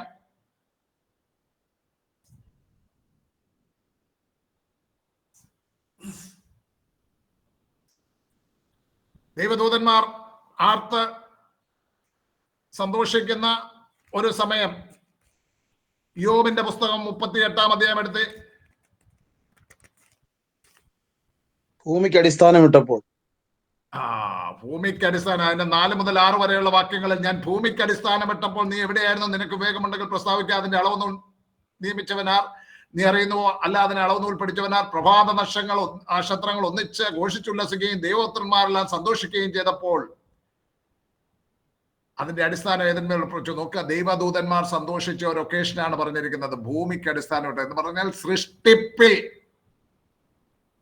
ദൈവദൂതന്മാർ സന്തോഷിച്ച് അവര് സന്തോഷിച്ചതായി പറഞ്ഞിരിക്കുന്നത് പോലെ ഇവിടെ പറയുക, ഒരു പാപി മാനസാന്തരപ്പെടുമ്പോൾ ദൈവദൂതന്മാരുടെ മധ്യേ സന്തോഷമുണ്ടാകും. ഞാൻ കഴിഞ്ഞ ദിവസത്തെ ക്ലാസ്സിൽ സാന്ദർഭികമായി പറഞ്ഞൊരു കാര്യം ഇവിടെയാണോ?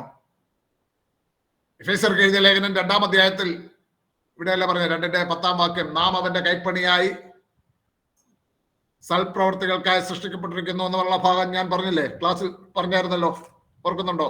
ആരോ എന്നോട് സംശയം ചോദിച്ചപ്പോൾ ഞാൻ പറഞ്ഞത് എഫേസ്യർ 2-ന്റെ-10-ാം വാക്യം, നാം അവന്റെ കൈപ്പണിയായി സൽപ്രവർത്തികൾക്കായിട്ട് ക്രിസ്തുയേശുവിൽ സൃഷ്ടിക്കപ്പെട്ടവരാകുന്നു, നാം ചെയ്തു പോരേണ്ടതിന് ദൈവം അവ മുന്നൊരുക്കിയിരിക്കുന്നു. ഓർക്കുന്നുണ്ടോ? സൽപ്രവർത്തികളിൽ ആരും നീതീകരിക്കപ്പെടുന്നില്ല. ഓർക്കുന്നുണ്ട് സാറേ. അത് പറഞ്ഞപ്പോൾ ഞാൻ പറഞ്ഞൊരു കാര്യം ഓർക്കുന്നുണ്ടോ? അവന്റെ കൈപ്പണിയായി എന്ന് പറഞ്ഞിരിക്കുന്നിടത്ത് ഉപയോഗിച്ചിരിക്കുന്ന അതേ പദം പുതിയ നിയമത്തിൽ മറ്റ് ഒരിടത്തുകൂടെ മാത്രമേ കാണുന്നുള്ളൂ. അത് റോമാലേഖനത്തിലാണ്. റോമാലേഖനം 1-ാം അധ്യായത്തിൽ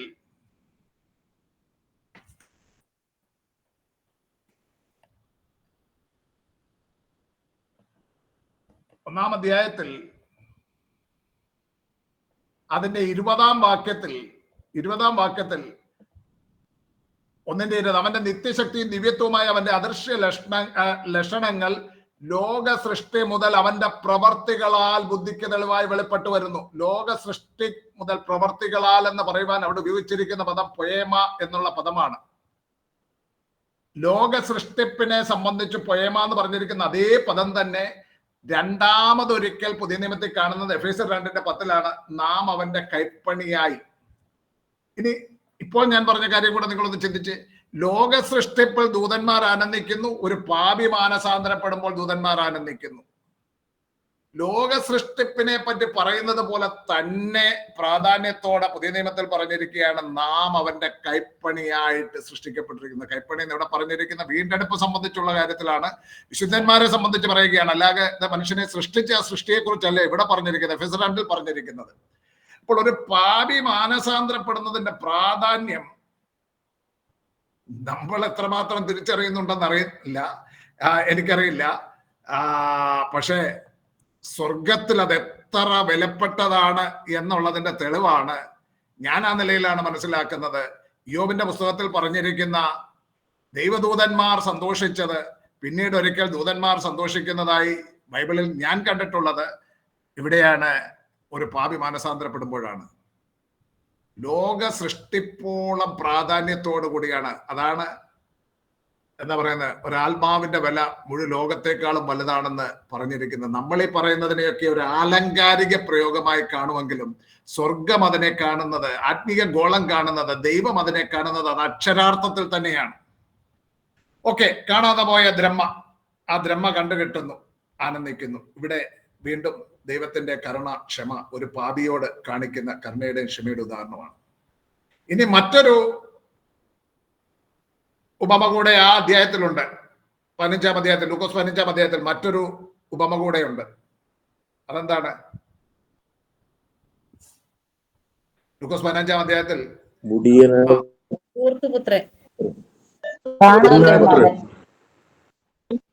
ആ മുടിയനായ പുത്രൻ എന്ന് പറഞ്ഞവരെല്ലാം 2 ചെവിക്കും 2 കൈയും പിടിച്ച് കൊടുത്തു. ബൈബിളിലെങ്കിലും മുടിയനായ പുത്രൻ എന്നൊരു വാക്കില്ല കേട്ടോ. ധൂർത്തുപുത്രൻ എന്ന് പറയാം, ധൂർത്തുപുത്രൻ എന്ന് പറഞ്ഞു. അല്ലെങ്കിൽ കാണാതെ പോയ മകൻ എന്ന് വേണമെങ്കിൽ നമുക്ക് പറയാം. കാണാതെ പോയതിന്റെ കാര്യമല്ലേ പറയുന്നത്. കാണാതെ പോയ ആട്, കാണാതെ പോയ ദ്രഹ്മ, കാണാതെ പോയ മകൻ, അല്ലെങ്കിൽ ധൂർത്തുപുത്രൻ എന്ന് പറയാം. അവൻ ധൂർത്ത് ചെയ്തു, ധൂർത്താക്കി. ലൂക്കോസ് 15-ന്റെ 11 മുതൽ 32 വരെയുള്ള വാക്യങ്ങൾ. ലൂക്കോസ് 15-ന്റെ 11 മുതൽ 32 വരെയുള്ള വാക്യങ്ങളിൽ കാണാതെ പോയ മകൻ എന്ന ഉപമ, അവിടെയും ദൈവത്തിന്റെ കരുണയും ദീർഘക്ഷമയും എത്ര വലുതായിരിക്കുന്നുവെന്ന് വെളിപ്പെടുത്തിയിരിക്കുകയാണ്. കാണാതെ പോയ ആ മകന്റെ അല്ലെങ്കിൽ ധൂർത്തപുത്രന്റെ ഉപമ നമുക്ക് നോക്കാം. 15-ാം അധ്യായം ആരംഭിക്കുമ്പോൾ നമ്മൾ ആ ഉപമയിലേക്കൊന്ന് കുറച്ചൊന്ന് ശ്രദ്ധിച്ച് പഠിക്കാൻ പോകും. ഒരു ഉപമയെങ്കിലും, ഇപ്പം 3 ഉപമകൾ പറഞ്ഞല്ലോ, അതില് ഞാൻ ദ്രഹ്മയുടേത് ചുരുക്കമായിട്ടൊന്ന് പറഞ്ഞു.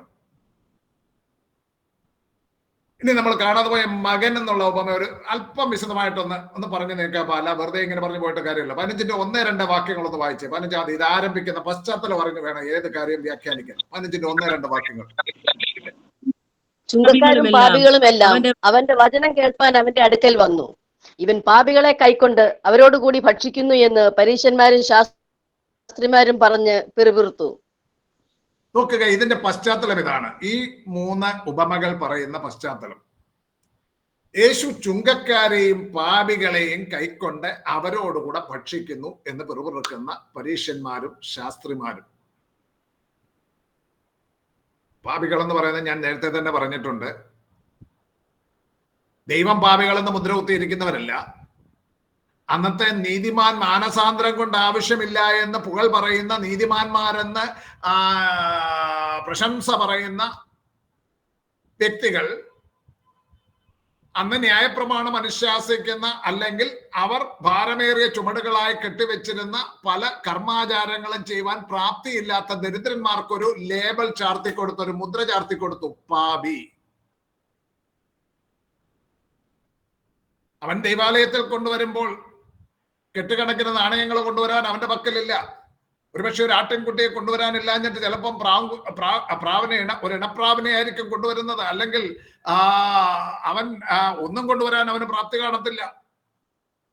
അപ്പം നേർച്ചയിടുമ്പോൾ ആ വിധവയെ പോലെ 2 വെള്ളിക്കാശ് പോലും ഇടാൻ നിവൃത്തിയില്ലാത്തവർ പോലും കാണും. വിധവ 2 വെള്ളിക്കാശെങ്കിലും ഇട്ടല്ലോ, അതുപോലെ നിവൃത്തിയില്ലാത്തവർ കാണും. അവർക്കെല്ലാം മുദ്രയാർത്തും പാപി പാപി പാപി. അപ്പോൾ തന്നെ പാപികളായിരുന്നവരുമുണ്ട്. യോഹന്നാന്റെ സുവിശേഷം 8-ാം അധ്യായത്തിൽ നമ്മൾ പാപിനിയായ ഒരു സ്ത്രീയെ യേശുവിന്റെ മുൻപിൽ കൊണ്ടുവരുന്നത് കാണുന്നുണ്ട്. പക്ഷെ യേശുവിന്റെ അടുക്കൽ വന്ന പാപികൾ മാനസാന്തരപ്പെട്ടിട്ടുണ്ട്. ചുങ്കക്കാർ, യേശുവിന്റെ ശിഷ്യന്മാരിൽ തന്നെ മത്തായി, ലേവി എന്ന് പറയുന്ന മത്തായി ചുങ്കക്കാരനായിരുന്നു. അനേകം ചുങ്കക്കാര് കൈസർക്ക് വേണ്ടി, റോമ ഭരണകൂടത്തിന് വേണ്ടി കരം പിടിക്കുന്ന ചുങ്കക്കാർ യഹൂദന് ഏറ്റവും വെറുപ്പുള്ളവരായിരുന്നു. അപ്പോൾ അങ്ങനെയുള്ള ചുങ്കക്കാരും എളിയവരുമായ ആൾക്കാരോടുകൂടെ യേശു ഭക്ഷിക്കുന്നു എന്ന് പിറുപിറുക്കുന്ന, മാനസാന്തരം കൊണ്ട് ആവശ്യമില്ല എന്ന് നിഗളിച്ചിരുന്ന പരീശന്മാരും ശാസ്ത്രിമാന്മാരും, തങ്ങൾ നീതിമാന്മാരെന്ന് പ്രശംസ പറയുന്ന പരീശന്മാരും നീതിമാന്മാരും. പശ്ചാത്തലം 7-ാം വാക്യത്തിൽ പറയുന്നുണ്ടല്ലോ. 7-ാം വാക്യത്തിൽ പറയുന്നുണ്ട് മാനസാന്തരം കൊണ്ട് ആവശ്യമില്ലാത്തവരെന്ന് പറയുന്നുണ്ട്. ഞാൻ അത് വിശദീകരിച്ചുകൊണ്ട് ആവർത്തിക്കുന്നില്ല. അവരുടെ പ്രശംസ, ഞങ്ങൾ ദൈവത്തിന് വേണ്ടി അധ്വാനിക്കുന്നവരാണ്, ഞങ്ങൾ ഉപവസിക്കുന്നു, പ്രാർത്ഥിക്കുന്നു, പതാരം കൊടുക്കുന്നു. അപ്പോൾ തന്നെ അവരുടെ ഉള്ളിൽ നിഗളഭാവം നിറഞ്ഞു നിന്നിരുന്നു, ജഡാഭിലാഷം നിറഞ്ഞു നിന്നിരുന്നു. യേശുവിന്റെ ഉപമകളിൽ പറയുന്നുണ്ട്, നിങ്ങൾ വെള്ള തേച്ച ശവക്കല്ലറകൾ പോലെയാണ്. ഇനി നമ്മൾ ഈ ധൂർത്തുപുത്രന്റെ ഉപമയിലേക്ക് വരുമ്പോൾ ഇവിടെ ഒരു മൂത്ത പുത്രനുണ്ട്, ഒരു മൂത്ത പുത്രൻ. ഈ മൂത്ത പുത്രൻ പരീശന്മാരെയും ശാസ്ത്രിമാരെയും പ്രതിദാനം ചെയ്യുന്നവരാണ്. 29-30 വാക്യങ്ങൾ വായിച്ചാൽ അത് മനസ്സിലാവും. മൂത്ത പുത്രൻ പരീശന്മാരുടെയും ശാസ്ത്രിമാരുടെയും ഒരു പ്രതിനിധിയായിട്ട് അവനെ കാണുവാൻ സാധിക്കും. ഒന്ന് വായിച്ചേ. അവനവനോട്, ഇത്ര കാലമായി ഞാൻ നിന്നെ സേവിക്കുന്നു, നിന്റെ കൽപ്പന ഒരിക്കലും ലംഘിച്ചിട്ടില്ല. എന്നാൽ എന്റെ ചങ്ങാതികളുമായി ആനന്ദിക്കേണ്ടതിന് നീ ഒരിക്കലും എനിക്ക് ഒരു ആട്ടിൻകുട്ടിയെ തന്നിട്ടില്ല. വേശ്യമാരോടുകൂടെ നിന്റെ തിന്നു ഈ നിന്റെ മകൻ വന്നപ്പോഴേക്കോ തടിച്ച കാളക്കുട്ടിയെ അവന് വേണ്ടി അറുത്തുവല്ലോ എന്നുത്തരം പറഞ്ഞു. അതിനവൻ അവനോട്, മകനെ, നീ എപ്പോഴും എന്നോട് കൂടെ ഇരിക്കുമല്ലോ. ഇപ്പോൾ ഇവൻ ആരുടെ പ്രതിയാണ്? അല്ലെങ്കിൽ ഇവൻ സൂചിപ്പിക്കുന്നത് ആ നീതിമാന്മാരെന്ന് പറയുന്ന, കർമാചാരങ്ങളെല്ലാം അനുഷ്ഠിക്കുന്നു എന്ന് പറയുന്ന പരീശന്മാരുടെ ശാസ്ത്രിമാരുടെ പ്രതിയാണ്. ഇത് ഉപമയാണ് കേട്ടോ. ഇളയ മകനെ പറ്റി 13-ാം വാക്യത്തിൽ, ഇളയ മകനെ പറ്റി പറയുമ്പോൾ 13-ാം വാക്യത്തിൽ പറഞ്ഞിരിക്കുന്ന ആ കാര്യം കൂടെ നോക്കാം. ഇളയ മകനെ പറ്റി പറയുന്നത് എന്താണ്? 13-ാം വാക്യത്തിൽ, ഏറെ നാൾ കഴിയും മുമ്പേ ഇളയ മകൻ സകലവും സ്വരൂപിച്ച് ദൂരദേശത്തേക്ക് യാത്രയായി. വായിച്ചോ, ഞാൻ വായിക്കാം. ദൂരദേശത്തേക്ക് യാത്രയായി. അവിടെ ദുർനടപ്പുകാരനായി ജീവിച്ച് വസ്തുവക നാനാവിധമാക്കി കളഞ്ഞു. ദുർനടപ്പുകാരനായി ജീവിച്ച് വസ്തുവക നാനാവിധമാക്കി കളഞ്ഞു. ഇത്ര പറഞ്ഞിട്ടുള്ളൂ. അത് മൂലഭാഷയിൽ അവൻ ഉത്തരവാദിത്തമില്ലാത്തവനായി ജീവിച്ച് തന്റെ സമ്പത്ത് പാഴാക്കി കളഞ്ഞു എന്ന് മാത്രമേ പറയുന്നുള്ളൂ. ഉത്തരവാദിത്തമില്ലാത്തവനായി ജീവിച്ച് തന്റെ സമ്പത്ത് പാഴാക്കി കളഞ്ഞു എന്ന് മാത്രമേ പറയുന്നുള്ളൂ. അവൻ വേശ്യമാരോടുകൂടെ ജീവിച്ച് അപ്പന്റെ സമ്പത്ത് നശിപ്പിച്ചു എന്ന് ഇവിടെ എങ്ങും പറയുന്നില്ല. വേശ്യമാരോടുകൂടെ ജീവിച്ച് അപ്പന്റെ സമ്പത്ത് നശിപ്പിച്ചു എന്ന് അവിടെ പറയുന്നില്ല. ശ്രദ്ധിച്ചു വായിക്കണം. വേശ്യമാരോടുകൂടെ നിന്റെ മുതൽ തിന്നു കളഞ്ഞു എന്നുള്ളത് മൂത്ത മകന്റെ ആരോപണമാണ്. ആ ആരോപണത്തിന്റെ പിന്നിൽ മൂത്ത മകന്റെ ആഗ്രഹം, അവന്റെ ഉള്ളത്തിലെ ആഗ്രഹമാണ് വെളിപ്പെട്ട് വരുന്നത്. അവൻ അമർച്ച ചെയ്ത് അല്ലെങ്കിൽ അടക്കി വെച്ചിരുന്ന ആഗ്രഹമാണ് വെളിപ്പെട്ട് വരുന്നത്. അവൻ അപ്പനെ പ്രസാദിപ്പിക്കുവാൻ വയലിൽ പണിയെടുക്കുന്നുവെന്ന് മാത്രം. പക്ഷെ അവന്റെ ഉള്ളിലെ ആഗ്രഹമാണ് ഇതാ ഇളയവൻ ഇങ്ങനെ ജീവിക്കുന്നുവെന്ന് ആരോപണം പറയുന്നതിന്റെ പിന്നിൽ. അനേകരും ഇങ്ങനെയാണ്, ഉള്ളം കൊണ്ട് പാപം ചെയ്യുവാൻ വാഞ്ചിക്കുന്നു. അങ്ങനെയുള്ളവരാണ് പാപങ്ങളിൽ രമിക്കുന്നവരോട് അസൂയപ്പെടുന്നത്. ഉള്ളം കൊണ്ട് പാപം ചെയ്യുവാൻ വാഞ്ചിക്കുന്നവരാണ് പാപപ്രവർത്തികളിൽ രമിക്കുന്നവരോട് അസൂയപ്പെടുന്നത്. അപ്പോൾ തന്നെ തങ്ങൾക്ക് നീതിമാന്മാരെന്ന ഒരു ലേബലുണ്ട്. അത് നഷ്ടമാക്കി കളയാൻ വൈകാത്തത് നിമിത്തം അവർ ഹൃദയത്തിലെ ആഗ്രഹങ്ങളെ നിർബന്ധിച്ചടക്കുകയാണ്. നീതിമാന്മാരെന്നുള്ള സമൂഹത്തിൽ ഒരു മാന്യതയുണ്ട്. അത് നഷ്ടമാക്കി കളയുവാൻ അവരിഷ്ടപ്പെടുന്നില്ല. അതുകൊണ്ട് ഹൃദയത്തിൽ എല്ലാ തിന്മയും, എല്ലാ കൽപ്പനാ ലംഘനങ്ങളും ഹൃദയതലത്തിലുണ്ട്. പക്ഷെ അതെല്ലാം പ്രവൃത്തി തലത്തിൽ വരാതെ നിർബന്ധിച്ച് അടക്കി വെച്ചിരിക്കുകയാണ്. അവർ മറന്നു പോകുന്ന പരമമായ ഒരു യാഥാർത്ഥ്യം, ദൈവം ഹൃദയങ്ങളെയാണ് നോക്കുന്നത്. ദൈവം ഹൃദയങ്ങളെ നോക്കുന്നത് കൊണ്ട് ഹൃദയം കൊണ്ട് പാപം ചെയ്യാതിരിക്കാൻ സൂക്ഷിക്കുക. ഇത് പറയുമ്പോൾ ഒത്തിരി അനുസരിക്കുവാൻ ബുദ്ധിമുട്ടായി തോന്നുന്ന ചിന്തകൾ പോലെ നിങ്ങൾക്ക് തോന്നിയേക്കാം ചിലർക്കെങ്കിലും. നമ്മൾ ജഡത്തിൽ വസിക്കുമ്പോൾ നമ്മുടെ മനസ്സിൽ, ചിന്താതലത്തിൽ പലപ്പോഴും പാപം, ഉദാഹരണമായി ഞാൻ ഒരു അസൂയ എന്ന് വെച്ചു, അല്ലെ കോപം എന്ന് വെച്ചു, ഞാൻ പറയാം, ഇങ്ങനെയൊക്കെയുള്ള പാപങ്ങൾ ഒരു നിമിഷത്തേക്കെങ്കിലും ഒക്കെ നമ്മുടെ ഹൃദയത്തിൽ പൊങ്ങി വരെ. ഇല്ലാത്തവർ ഇവിടെ ആരുമില്ല, ഉണ്ടെന്ന് ഞാൻ വിശ്വസിക്കുന്നില്ല. ഏതായാലും ഞാൻ ആ കൂട്ടത്തിൽ പെടുന്നില്ല. മീൻസ് എനിക്ക് വരാറുണ്ട്, അതുകൊണ്ട് ഞാൻ പറയുകയാണ്. ഹൃദയത്തിലെങ്കിലും പാപ ചിന്തകളൊക്കെ പൊങ്ങി വരും. പക്ഷേ ഒരു ദൈവ പൈതലിന്റെ പ്രത്യേകത എന്ന് പറഞ്ഞു കഴിഞ്ഞാൽ, അങ്ങനെ ഒരു ചിന്ത വന്നാൽ അവൻ എന്താ ചെയ്യുന്നതെന്ന് യോഹന്നാൻ പറഞ്ഞിട്ടുള്ളത് ഓർമ്മ വന്നത് ഞാൻ നിങ്ങളുടെ ശ്രദ്ധപ്പെടുത്താം. യോഹന്നാന്റെ 1-ാം ലേഖനം ഒന്ന് എടുത്തേ. യോഹന്നാന്റെ 1-ാം ലേഖനം 1-ാം അധ്യായം അതിന്റെ 7 മുതൽ ഒന്ന് വായിച്ച്. അവൻ വെളിച്ചത്തിൽ ഇരിക്കുന്നത് പോലെ നാം വെളിച്ചത്തിൽ നടക്കുന്നുവെങ്കിൽ നമുക്ക് തമ്മിൽ കൂട്ടായ്മയുണ്ട്. അവന്റെ പുത്രനായ യേശുവിന്റെ രക്തം സകല പാപവും പോക്കി നമ്മെ ശുദ്ധീകരിക്കുന്നു. നമുക്ക് പാപമില്ല എന്ന് നാം പറയുന്നുവെങ്കിൽ നമ്മെ തന്നെ വഞ്ചിക്കുന്നു, സത്യം നമ്മിൽ ഇല്ലാതെയായി. നമുക്ക് പാപമില്ല എന്ന് നാം പറയുന്നുവെങ്കിൽ നമ്മെ തന്നെ വഞ്ചിക്കുന്നു, സത്യം നമ്മിൽ ഇല്ലാതെയായി. അടുത്ത വാചകം, നമ്മുടെ പാപങ്ങളെ ഏറ്റുപറയുന്നു എങ്കിൽ അവൻ നമ്മോട് പാപങ്ങളെ ക്ഷമിച്ച് സകല അനീതിയും പോക്കി നമ്മെ ശുദ്ധീകരിപ്പാൻ തക്കവണ്ണം വിശ്വസ്തനും നീതിമാനുമാകുന്നു. നാം പാപം ചെയ്തിട്ടില്ല എന്ന് പറയുന്നുവെങ്കിൽ അവനെ അസത്യവാദിയാക്കുന്നു, അവന്റെ വചനം നമ്മിൽ ഇല്ലാതെ ഇരിക്കുന്നു. എന്നിട്ട് 2-ാം വാക്യം, 2-ാം അധ്യായം കണ്ടിന്യൂഷൻ ആണ്, അധ്യായമൊക്കെ പിന്നീടിട്ടതാണ്. തുടർച്ചയായിട്ട് പറയുകയാണ്, എന്റെ കുഞ്ഞുങ്ങളെ നിങ്ങൾ പാപം ചെയ്യാതിരിപ്പാൻ ഞാനിത് നിങ്ങൾക്ക് എഴുതുന്നു. ഒരുത്തൻ പാപം ചെയ്തുവെങ്കിലോ നീതിമാനായ യേശു ക്രിസ്തു എന്ന കാര്യസ്ഥൻ നമുക്ക് പിതാവിന്റെ അടുക്കലുണ്ട്. അവൻ നമ്മുടെ പാപങ്ങൾക്ക് പ്രായശ്ചിത്തമാകുന്നു. നോക്കുക, പാപമില്ല എന്ന് പറയുന്നുവെങ്കിൽ നമ്മെ തന്നെ വഞ്ചിക്കുന്നു. അപ്പൊ നമ്മൾ ജഡത്തിൽ വസിക്കുമ്പോൾ ചിലപ്പോൾ ചിന്താതലത്തിലെങ്കിലും പാപം വരും. പക്ഷെ അത് ഒരു ദൈവ പൈതലിന്റെ പ്രത്യേകത എന്ന് പറഞ്ഞാൽ, ആ പാപചിന്ത, പാപത്തിന്റെ വിത്ത് ഹൃദയത്തിൽ വരുമ്പോൾ അതിന് വളമിട്ട് കൊടുത്ത്, അതിന് വെള്ളമൊഴിച്ചു കൊടുത്ത്, അതിനെ പരിപാലിച്ച് വളർത്തിയെടുക്കുകയല്ല, അതിനെ അപ്പോൾ തന്നെ ദൈവവചനത്താലും പരിശുദ്ധാത്മാവിന്റെ ശക്തിയാലും അമർച്ച ചെയ്ത് അകറ്റിക്കളയുകയാണ്, ഏറ്റുപറഞ്ഞ് ഉപേക്ഷിക്കുകയാണ് ഒരു ദൈവ പൈതൽ ചെയ്യുന്നത്. ഹൃദയത്തിൽ വരുന്നതെല്ലാം നാട്ടുകാരുടെ മുഴുവൻ പറയേണ്ട കാര്യമില്ല. ദൈവസന്നിധിയിൽ ഏറ്റുപറഞ്ഞ് അപ്പോൾ തന്നെ അതിൽ നിന്ന് രക്ഷ പ്രാപിക്കാണ്ട് വിടുതൽ പ്രാപിക്കണം. ഏറ്റുപറയുന്നുവെങ്കിൽ നമുക്കൊരു കാര്യസ്ഥൻ അവിടെയുണ്ട്, നീതിമാനായ യേശു ക്രിസ്തു എന്ന കാര്യസ്ഥൻ. അവൻ നമ്മുടെ സകല പാപങ്ങളെയും പോക്കി നമ്മെ ശുദ്ധീകരിക്കും. അവന്റെ രക്തം സകല പാപങ്ങളും പോക്കി ശുദ്ധീകരിക്കുമെന്ന് യോഹന്നാൻ പറയുകയാണ്. അപ്പോൾ ഇവിടേക്ക് നമ്മുടെ ഉപമയിലേക്ക് മടങ്ങി വരാം.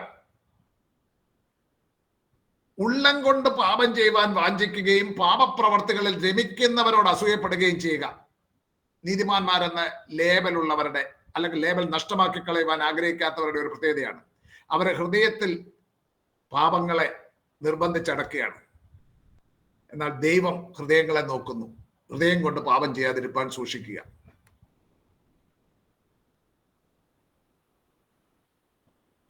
ഉപമയിൽ ഇളയ മകന് മേൽ ആരോപിക്കുന്ന കുറ്റം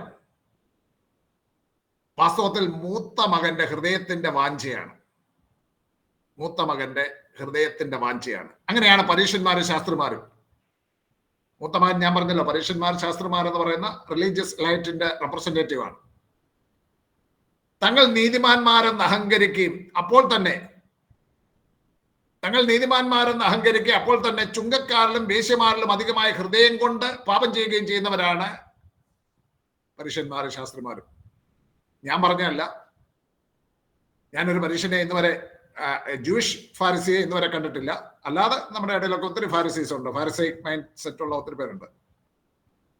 ഈ പരീക്ഷന്മാരെയും ശാസ്ത്രിമാരെയും പറ്റി അവർ ഹൃദയം കൊണ്ട് പാപം ചെയ്യുന്നു എന്ന് പറഞ്ഞത് ഞാനല്ല, കർത്താവ് പറഞ്ഞതാണ്. മത്തായിയുടെ സുവിശേഷം 23-ാം അധ്യായം 25 മുതൽ 28 വരെയുള്ള വാക്യങ്ങളിൽ, സമയക്കുറവുകൊണ്ട് ഞാനങ്ങ് പറഞ്ഞു പോവാം. മാത്യു 23:25-28. അവിടെ കർത്താവ് പറയുകയാണ്, കപടഭക്തിക്കാരായ ശാസ്ത്രിമാരും പരീക്ഷന്മാരുമായുള്ളവരെ, നിങ്ങൾക്ക് ഹാ കഷ്ടം. നിങ്ങൾ കിണ്ടികണ്ണങ്ങളുടെ പുറം വെടിപ്പാക്കുന്നു, അകത്തോ കവർച്ചയും അതിക്രമവും നിറഞ്ഞിരിക്കുന്നു. നിങ്ങൾ കിണ്ടികണ്ഠങ്ങളുടെ പുറം വെടിപ്പാക്കുന്നു, നമ്മുടെ ഭാഷ പറയുന്ന നല്ല ക്ലീൻ ഷേവും ഫുൾ സ്ലീവ്സും എല്ലാം,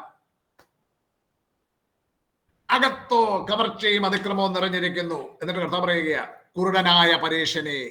കുരുടനായ പരീക്ഷനെ കിണ്ടികണ്ഠങ്ങളുടെ പുറം വെടിപ്പാക്കേണ്ടതിന് മുമ്പേ അവയുടെ അകം വെടിപ്പാക്കുക. സാറേ, മാർക്കോസ് 7:20 ഇതല്ലേ പറയുന്നേ? ഇതൊന്ന് തീർത്തിട്ട് പോട്ടെ, അത് അവിടേക്ക് നമുക്ക് വരാം. ഓക്കെ. കുരുടനായ പരീക്ഷനെ കിണ്ടികിണ്ണങ്ങളുടെ പുറം വെടിപ്പാക്കേണ്ടതിന് മുമ്പേ അവയുടെ അകം വെടിപ്പാക്കുക. കപടഭക്തിക്കാരായ ശാസ്ത്രിമാരും പരീക്ഷന്മാരുമായുള്ളവരെ, നിങ്ങൾക്ക് ഹാ കഷ്ടം. എന്നിട്ട് പറയുന്ന ഒരു വാചകമുണ്ട്, വെള്ള തേച്ച ശവക്കല്ലറകളോട് നിങ്ങൾ ഒത്തിരിക്കുന്നു. യഹൂദനെ സംബന്ധിച്ചിടത്തോളം ശവത്തിന്റെ അടുത്തൂടെ പോയി കഴിഞ്ഞാൽ അവൻ അശുദ്ധനായ, പിന്നെ ശുദ്ധീകരണം വേണം. അതിന് ചില കർമാചാരങ്ങളൊക്കെ ഉണ്ട്. ഇവൻ വെള്ള തേച്ച ശവക്കല്ലറ ഒക്കെ ഒത്തിരിക്കുക. അവന്റെ അടുക്ക് വന്നു കഴിഞ്ഞാൽ ആളുകൾ അറിയുന്നില്ല ശവക്കല്ലറയാണ്, പക്ഷെ അവന്റെ സാമീപ്യം കൊണ്ട് മറ്റുള്ളവർ കൂടെ അശുദ്ധരായി തീരുമെന്നുള്ള അർത്ഥത്തിലാണ് പറയുന്നത്. ഭയങ്കര ശക്തമായി ഇതൊക്കെ കർത്താവ് പറഞ്ഞിരിക്കുന്നത്. അന്നത്തെ ആ റിലീജിയസ്, അന്നത്തെ ആ കൾച്ചർ ഒന്ന് അല്പമെങ്കിലും മനസ്സിലാക്കുമെന്നുണ്ടെങ്കിൽ കർത്താവിന്റെ ധൈര്യത്തെക്കുറിച്ച് നമ്മളൊന്നും പറയേണ്ട കാര്യമില്ലല്ലോ.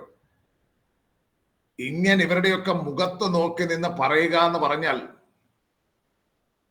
എത്ര വലിയ ധീരമായി നിന്നുകൊണ്ടാണ് ഇവന്മാരെയൊക്കെ കർത്താവ് ശക്തമായി ഭത്സിച്ച് സംസാരിക്കുന്നത് നോക്കണം. നീയൊക്കെ വലിയ നീതിമാന്മാരെന്ന് പറഞ്ഞ് നടക്കുക. നിന്റെയൊക്കെ പുറത്തുള്ള ഈ വിശുദ്ധിയുള്ള, നിന്റെയൊക്കെ ആകാം മുഴുവൻ അശുദ്ധിയാണ്, അതിക്രമം, കവർച്ച നിറഞ്ഞിരിക്കുകയാണ്. നിന്റെയൊക്കെ ഉള്ളങ്ങളെല്ലാം കവർച്ച നിറഞ്ഞിരിക്കുകയാണ്. നീയൊക്കെ അകത്ത് മുഴുവൻ വെറും ശവങ്ങൾ, ജീർണിച്ച ശവങ്ങളാണ്. നിന്റെ സാമീപ്യം കൊണ്ട് മറ്റുള്ളവർ കൂടെ അശുദ്ധരാകും. കർത്താവ് പറഞ്ഞിരിക്കുന്നതിന്റെ സാരം ഇങ്ങനെയാണ്. പറയുകയാണ്, നിങ്ങൾ വെള്ളതേച്ച ശവക്കല്ലറുകളോടൊത്തിരിക്കുന്ന അവ പുറമെ അഴകായി ശോഭിക്കുന്നെങ്കിലും അകമേ ചത്തവരുടെ അസ്ഥികളും സകലവിധ അശുദ്ധിയും നിറഞ്ഞിരിക്കുന്നു. അങ്ങനെ പുറമേ നിങ്ങൾ നീതിമാന്മാരെന്ന് മനുഷ്യർക്ക് തോന്നുന്നു, അകമയോ കപടഭക്തിയും അധർമ്മവും നിറഞ്ഞവരത്രേ. കർത്താവ് പറഞ്ഞിരിക്കുകയാണ്. അപ്പം പരീക്ഷന്മാര് ശാസ്ത്രിമാരെ കർത്താവ് പറഞ്ഞിരിക്കുന്നത് ഈ നിലയിലാണ്. ദൈവകൽപ്പന തങ്ങൾ അനുസരിക്കുന്നുവെന്ന് പുകഴ് പറയുകയും തങ്ങൾ നീതിമാന്മാരാകുന്നത് കൊണ്ട് തങ്ങൾക്ക് മാനസാന്തരം കൊണ്ട് ആവശ്യമില്ല എന്ന് പ്രശംസിക്കുകയും ചെയ്യുന്ന പരീക്ഷന്മാരുടെയും ശാസ്ത്രിമാരുടെയും ചിത്രവും ഏറ്റവും പാപികളായി മുദ്രകുത്തപ്പെട്ടിരിക്കുന്നവരെങ്കിലും മാനസാന്തരപ്പെടുന്നവരായ ചുങ്കക്കാരുടെയും വേശ്യമാരുടെയും ചിത്രവും. യോഹന്നാന്റെ അടുക്ക സ്നാനപ്പെടാൻ വന്നതിൽ ചുങ്കക്കാരും വേശ്യമാരും ഉണ്ടായിരുന്നു. അവർ തങ്ങൾ പാപികളാണെന്ന് റിയലൈസ് ചെയ്യുന്നു. അവർക്ക് മാനസാന്തരത്തോടെ അല്ലെങ്കിൽ മാനസാന്തരപ്പെട്ട സ്നാനം കേൾക്കുവാൻ അവർ വരികയാണ്. അപ്പം മാനസാന്തരം കൊണ്ട് ആവശ്യമുള്ളവരെന്ന് റിയലൈസ് ചെയ്തിരിക്കുന്ന, അല്ലെങ്കിൽ അത് സാക്ഷ്യം പറഞ്ഞിരിക്കുന്ന, അത് പറഞ്ഞുകൊണ്ട് മുന്നോട്ട് വരുന്ന ചുങ്കക്കാരുടെയും വേശ്യമാരുടെയും ചിത്രവും അതിന്റെ നേരെ കോൺട്രാസ്റ്റ് ആയിട്ട് നിൽക്കുകയാണ്. തങ്ങൾക്ക് മാനസാന്തരം കൊണ്ട് ആവശ്യമില്ല, തങ്ങൾ നീതിമാന്മാരാകുന്നു. അതാ ഞാൻ പറഞ്ഞത് 15-ന്റെ 1-2 വാക്യങ്ങളിൽ തുടങ്ങണമെന്ന് പറഞ്ഞത്. ആ ഒരു പശ്ചാത്തലത്തിലാണ് കർത്താവ് ഇത് പറയുന്നത്. മറ്റൊരു മേലൂടെ കർത്താവ് ഇത് വിവരിച്ചിട്ടുണ്ട്. മത്തായി 21-ന്റെ 28 മുതൽ 31 വരെയുള്ള വാക്യങ്ങൾ ഒരാൾ വായിച്ചാട്ട്.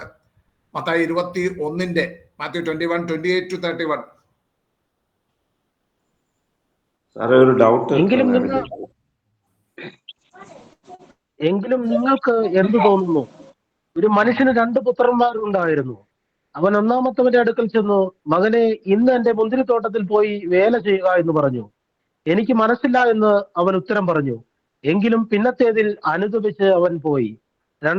രണ്ടാമത്തവന്റെ അടുക്കൽ അവൻ ചെന്ന് അങ്ങനെ തന്നെ പറഞ്ഞപ്പോൾ, ഞാൻ പോകാമപ്പാ എന്ന് അവൻ ഉത്തരം പറഞ്ഞു. പോയില്ല താനും.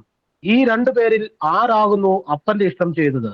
ഒന്നാമത്തവൻ എന്ന് അവർ പറഞ്ഞു. യേശു അവരോട് പറഞ്ഞത്, ചുങ്കക്കാരും വേശ്യമാരും നിങ്ങൾക്ക് മുമ്പായി ദൈവരാജ്യത്തിൽ കിടക്കുന്നുവെന്ന് സത്യമായി ഞാൻ നിങ്ങളോട് പറയുന്നു. നോക്കുക, ഇവിടെ ഒരു മകന്റെ അടുത്ത് എന്ന് പറയുകയാണ്, മുന്തിരിത്തോട്ടത്തിൽ പോയി വേല ചെയ്യുക എന്ന് പറയുമ്പോൾ അവൻ പറയുകയാണ്, എനിക്ക് മനസ്സില്ല. അങ്ങനെ പറഞ്ഞുവെങ്കിലും പിന്നത്തേതിൽ അവൻ അനുദപിച്ചു. അവൻ പോയി അപ്പന്റെ കൽപ്പന അനുസരിച്ചു. ധൂർത്തപുത്രൻ ഏതാണ്ട് അതുപോലെയാണ്. അപ്പനെ വേദനിപ്പിച്ചുകൊണ്ട് കടന്നുപോയി. ധൂർത്തപുത്രന്റെ കാര്യം ഒത്തിരി കാര്യങ്ങൾ വിവരിക്കാണ്ട്. ഞാൻ എൻ്റെ ഒരു മെസ്സേജ് തന്നെ ഒരിക്കല് എനിക്ക് ഒന്ന് താബോറിൽ ഞാൻ ഒരിക്കൽ ആ ഒരു സന്ദേശം പറഞ്ഞിട്ടുള്ളതാണ്.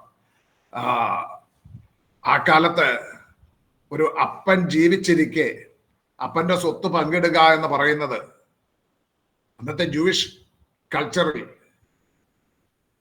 അപ്പനോട് കാണിക്കുന്ന ഏറ്റവും വലിയ അനാദരവാണ്. ആദരവില്ലായ്മയാണ്, ബഹുമാനമില്ലായ്മയാണ്. അപ്പൻ മരിച്ചു എന്ന് എണ്ണുന്നത് പോലെയാണ്. അപ്പനെ ഇനി എനിക്ക് ആവശ്യമില്ല, അപ്പൻ മരിച്ചു എന്ന് എണ്ണുന്ന പോലെയാണ്. അപ്പന്റെ മരണശേഷമാണ് നമ്മൾ കാണുന്നുണ്ട്. യേശാവിന്റെ ഒക്കെ കഥ വായിക്കുമ്പോൾ അവിടെയൊക്കെ അപ്പന്റെ അടക്കത്തിന് ശേഷം ഞാൻ അന്യനെ കണ്ടോളാമെന്നാണ് അവരൊക്കെ പറയുന്നത്. അപ്പൻ ജീവിച്ചിരിക്കെ അപ്പനോട് അനാദരവ് കാണിക്കുന്നതിന് തുല്യമാണ് തന്റെ പങ്കു വാങ്ങി വീതം വാങ്ങി പോകുന്നത്. അപ്പനെ മരിച്ചവനെ പോലെ എണ്ണി അപ്പനോട് ഏറ്റവും അനാദരവ് കാണിച്ച ഒരു മകനായിട്ടാണ് ധൂർത്തപുത്രൻ നിൽക്കുന്നത്. അപ്പോൾ തന്നെ അപ്പന്റെ സ്വത്ത് മോഹിച്ച് അപ്പന്റെ മുന്നിൽ നല്ലവനായി നടിച്ചുകൊണ്ട് ഹൃദയം കൊണ്ട് പാപചിന്തകളെ താലോലിച്ച് നടക്കുന്ന ഒരു രണ്ടാമത്തെ മകൻ, അല്ലെങ്കിൽ മൂത്തപുത്രൻ, രണ്ടാമത്തെ മകനല്ല, മൂത്തപുത്രൻ, അവൻ പരീക്ഷന്മാരുടെയും ശാസ്ത്രിമാരുടെയും പ്രതിനിധിയായിട്ട് നിൽക്കുകയാണ്.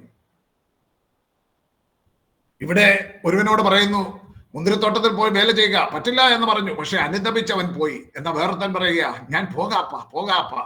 പക്ഷെ അവൻ പോയില്ല. ചോദിക്കുക, ഇവരിൽ ആരാണ് അപ്പന്റെ ഇഷ്ടം ചെയ്തത്? ഒന്നാമത്തവൻ എന്നവർ പറഞ്ഞു. അപ്പോൾ യേശു പറയുകയാണ്, ചുങ്കക്കാരും വേശ്യമാരും നിങ്ങൾക്ക് മുൻപായി ദൈവരാജ്യത്തിൽ കിടക്കുന്നു. അവരപ്പനെ വേദനിപ്പിച്ചുകൊണ്ടിരുന്നവരാണ്. എന്നാൽ ഇന്ന് അവരെ അനുദപിച്ച് അപ്പന്റെ ഇഷ്ടം ചെയ്യുന്നു. എന്നാൽ നിങ്ങൾ ശാസ്ത്രിമാർ, പരീക്ഷന്മാർ, നിങ്ങൾ അപ്പന്റെ ഇഷ്ടം ചെയ്യുന്നുവെന്ന് പ്രശംസ പറഞ്ഞിരുന്നവരാണ്. എന്നാൽ നിങ്ങൾ അപ്പനെ വേദനിപ്പിച്ചുകൊണ്ടിരിക്കുന്നു. അപ്പന്റെ കൽപ്പനകൾ പരമാർത്ഥമായി നിങ്ങൾ അനുസരിക്കുന്നില്ല. നോക്കൂ, ദൈവത്തിന്റെ കരുണ, ക്ഷമ എന്നിവയെക്കുറിച്ചുള്ള ഉപമകൾ ലൂക്കോസ് 15-ാം അധ്യായത്തിൽ നമ്മൾ കാണുന്ന കാണാതെ പോയ ആട്, കാണാതെ പോയ ദ്രഹ്മ, കാണാതെ പോയ മകൻ എന്നീ ഉപമകളിലൂടെ കർത്താവ് വെളിപ്പെടുത്തുന്ന ചില മനോഹരമായ പാഠങ്ങളാണ് നമുക്ക് കാണുവാൻ സാധിക്കുന്നത്. അടുത്തതായിട്ട് ആരോ ഇടയ്ക്ക് എന്തോ ഒരു സംശയമെന്ന് പറഞ്ഞിരുന്നു. ഞാൻ ഈ ഫ്ലോ പോകാതിരുത്താൻ അത് കേട്ടില്ല മട്ടം നടിച്ചതാണ്. എന്തെങ്കിലും സംശയം ഉണ്ടെങ്കിൽ ചോദിക്കുക. ഇല്ല, അടുത്ത ടോപ്പിക്കിലേക്ക് പോവുകയാണ്. സാറേ, ഒരു സംശയം ചോദിക്കാനുള്ളത്, ഇപ്പോൾ നമുക്ക് കേൾക്കാൻ കഴിയുന്ന ഒരു സംഭവമാണ് ഹൈപ്പർ ഗ്രേസ് എന്ന് പറഞ്ഞാൽ എന്ത് പാപം ചെയ്തിട്ട് ദൈവസന്നിധിയിൽ ചെന്നാലും ദൈവം ക്ഷമിക്കും എന്നുള്ളത്.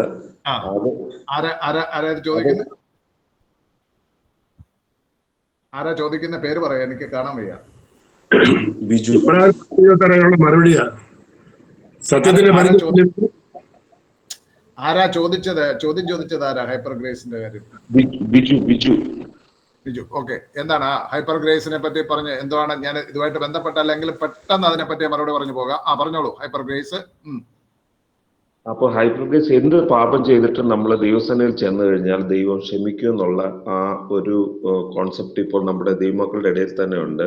രണ്ടാമത് പാസ്റ്റർ പറഞ്ഞല്ലോ, ഇപ്പൊ പരീശന്മാരെ കുറിച്ച് പറഞ്ഞല്ലോ. അപ്പൊ പരീശന്മാർ ഇങ്ങനെ ചെയ്യുന്നവരെ ക്രിട്ടിസൈസ് ചെയ്യാൻ നമുക്ക് അധികാരമുണ്ടോ? അങ്ങനെ തുറന്ന് സംസാരിക്കുന്നതിലും പ്രത്യേകിച്ച് ദൈവദാസന്മാർക്ക് അങ്ങനെ പറയുന്നത്, അത് ബിബ്ലിക്കലി അത് ശരിയാണോ? ഈ രണ്ട് കാര്യങ്ങൾ. ഓക്കെ, ആദ്യത്തെ ഹൈപ്പർ ഗ്രേസിനെ പറ്റി പറയുന്ന അതിന്റെ അടിസ്ഥാനമായിട്ട് എനിക്കറിയാം. റോമാലേഖനം 6-ാം അധ്യായം അത് ആരംഭിക്കുന്നുണ്ട്. ഇങ്ങനെ ഒരു വാക്യം പറയുന്നുണ്ട്, ആകയാൽ നാം എന്തു പറയേണ്ടു? കൃപ പെരുകേണ്ടതിന് പാപം ചെയ്തുകൊണ്ടിരിക്കുക എന്നോ? അപ്പൊ കൃപ പെരുകേണ്ടതിന് പാപം ചെയ്തുകൊണ്ടിരിക്കുക. അപ്പം കൂടുതൽ പാപം ചെയ്യുന്നവന് കൂടുതൽ കൃപ ലഭിക്കുമെന്ന് ഇന്ന് പെന്തക്കോസ് എന്ന് പറഞ്ഞ് നടന്നിട്ട് ഇപ്പോൾ കത്തോലിക്കയിലേക്ക് പോയി എന്ന് പറയുന്ന ഒരു വിദ്വാൻ മലയാളികളുടെ ഇടയിൽ പുള്ളിയാണത് പറഞ്ഞുകൊണ്ട് ഹൈപ്പർ ഗ്രേസിന്റെ ഒന്നാമത്തെ ഒരു വ്യക്താവായിട്ട് പറഞ്ഞിരിക്കുന്നത്. അപ്പൊ കൃപ പെരുകേണ്ടത്, കൂടുതൽ പാപം ചെയ്യുന്നതിന് കൂടുതൽ കൃപ കിട്ടും എന്നൊക്കെ പറയുന്നവർ. പക്ഷെ പൗലോസ് അത് പറഞ്ഞിട്ട് കൃപ പെരുകേണ്ടതിന് പാപം ചെയ്തുകൊണ്ടിരിക്കുക എന്ന് ചോദിച്ചിട്ട് അടുത്ത പറയുന്നത് ഒരു നാളും അരുത്, പാപസംബന്ധമായി മരിച്ചവരായ നാം ഇനി അതിൽ ജീവിക്കുന്നത് എങ്ങനെ? അപ്പം ഹൈപ്പർ ഗ്രേസ് എന്ന് പറയുന്ന ആൾക്കാർ പറയുന്നത് നമ്മൾ എത്ര പാപം ചെയ്താലും ദൈവം അങ്ങ് ക്ഷമിച്ചോളും എന്നാണ്.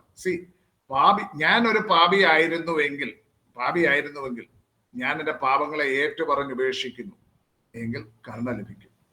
ഏറ്റുപറയുക മാത്രമല്ല, ഉപേക്ഷിക്കുകയും ചെയ്യണം. ഏറ്റുപറയുകയും പോക്കറ്റിൽ മാറ്റി, ഇടത്തെ പോക്കറ്റിൽ നിന്ന് മാറ്റി വലത്തെ പോക്കറ്റിൽ വെക്കുകയല്ല, ഏറ്റുപറഞ്ഞ് ഉപേക്ഷിക്കുക. അപ്പോസ്തലനായ പൗലോസ് എഫെസോസിൽ ചെന്ന് ദൈവവചനം പറഞ്ഞു കഴിഞ്ഞപ്പോൾ അവിടെ സംഭവിച്ച ഒരു സംഭവം അപ്പോസ്തല പ്രവൃത്തിയുടെ പുസ്തകത്തിൽ കാണുന്നത് എനിക്കിപ്പോൾ ഓർമ്മ വരുന്നത്, അവിടെ ഒരു സംഭവം ഉണ്ടായി. അവിടെ ദൈവവചനം കേട്ടവര് അവർക്ക് മനസാന്തരം ഉണ്ടായി കഴിഞ്ഞപ്പോൾ പ്രവൃത്തിയുടെ പുസ്തകം 19-ാം അധ്യായം അതിന്റെ 19-20 വാക്യങ്ങൾ ഒന്ന് വായിച്ചാട്ടെ. സംശയം ചോദിച്ച സഹോദരൻ വായിക്കണം. ക്ഷുദ്രപ്രയോഗം ചെയ്തിരുന്ന പലരും തങ്ങളുടെ പുസ്തകങ്ങളെ കൊണ്ടുവന്ന് എല്ലാവരും കാണുക ചുട്ടുകളഞ്ഞു. അവയുടെ വില കണക്കുകൂട്ടിയാറെ 50,000 വെള്ളിക്കാശ് എന്ന് കണ്ട്. ഇങ്ങനെ കർത്താവിന്റെ വചനം ശക്തിയോടെ പരന്ന് പ്രബലപ്പെട്ടു. നോക്കുക, ക്ഷുദ്രപ്രയോഗം ചെയ്തിരുന്നവർ അവരുടെ വിലയേറിയ സാധനം 50,000 വെള്ളിക്കാശ്. ഒരു വെള്ളിക്കാശ് ഒരുത്തന്റെ ഒരു ദിവസത്തെ കൂലിയാണെന്ന് പറയുന്നു. 300 വെള്ളിക്കാശ് വരുമെന്ന് പറയുന്ന ആ വെങ്കൽ ഭരണി തൈലം പൊട്ടിച്ചപ്പോഴത്തേക്ക് ഇത് ഭയങ്കര ധൂർത്തെന്ന് പറഞ്ഞ ആളുകൾ ആരോപിച്ചിട്ടുണ്ട്. അപ്പൊ ഇവിടെ 50 വെള്ളിക്കാശ് വരുന്ന, അതായത് വളരെ വിലപ്പെട്ട വസ്തുവകകൾ തങ്ങളുടെ സ്വത്തായിരുന്നതും അത് മുഴുവൻ കൊണ്ടുവന്ന്, എന്ന് പറഞ്ഞാൽ തങ്ങൾ പിന്നെയും പാപത്തിലേക്ക് പോകുവാൻ ഇടയുണ്ടായിരുന്ന അവയെല്ലാം കൊണ്ടുവന്ന് കത്തിച്ചു കളഞ്ഞു. ഇന്ന് പാപം ഏറ്റുപറഞ്ഞു ഉപേക്ഷിക്കുന്നവന് കരുണ ലഭിക്കും. ഏറ്റുപറഞ്ഞുപേക്ഷിച്ചവനും പിന്നെ പാപം ചെയ്യില്ലേ. മുമ്പേ യോഹന്നാന്റെ സുവിശേഷം, യോഹന്നാന്റെ 1-ാം ലേഖനത്തിൽ ഞാൻ എടുത്തു പറഞ്ഞു. പാപങ്ങൾ യോഹന്നാന്റെ 1-ാം ലേഖനം 3-ാം അധ്യായത്തിലേക്ക് വരുന്നുണ്ട്. അവിടെ പറയുന്നുണ്ട് ദൈവമക്കളും പിശാചിന്റെ മക്കളും തമ്മിൽ പറയുന്ന ഉടനെ, ദൈവമക്കളെ പറ്റി പറയുന്ന ഉടനെ അവിടെ പറയുകയാണ് അവർ പാപം ചെയ്യുന്നില്ല എന്ന് പറയുന്നുണ്ട്. അത് മലയാളത്തിലുള്ള തെറ്റായ ഒരു പരിഭാഷയാണ്. They are not continuing in their sins എന്നാണ് അവിടെ ശരിയായ പരിഭാഷ. ദൈവമക്കളുടെ പ്രത്യേകത they are not continuing in their sins. പാപത്തിൽ രമിച്ചുകൊണ്ടേ ഇരിക്കുന്നില്ല. ഒരു പാപം വന്ന ഉടൻ തന്നെ അതിനെ ഒഴിവാക്കുവാൻ ശ്രമിക്കും.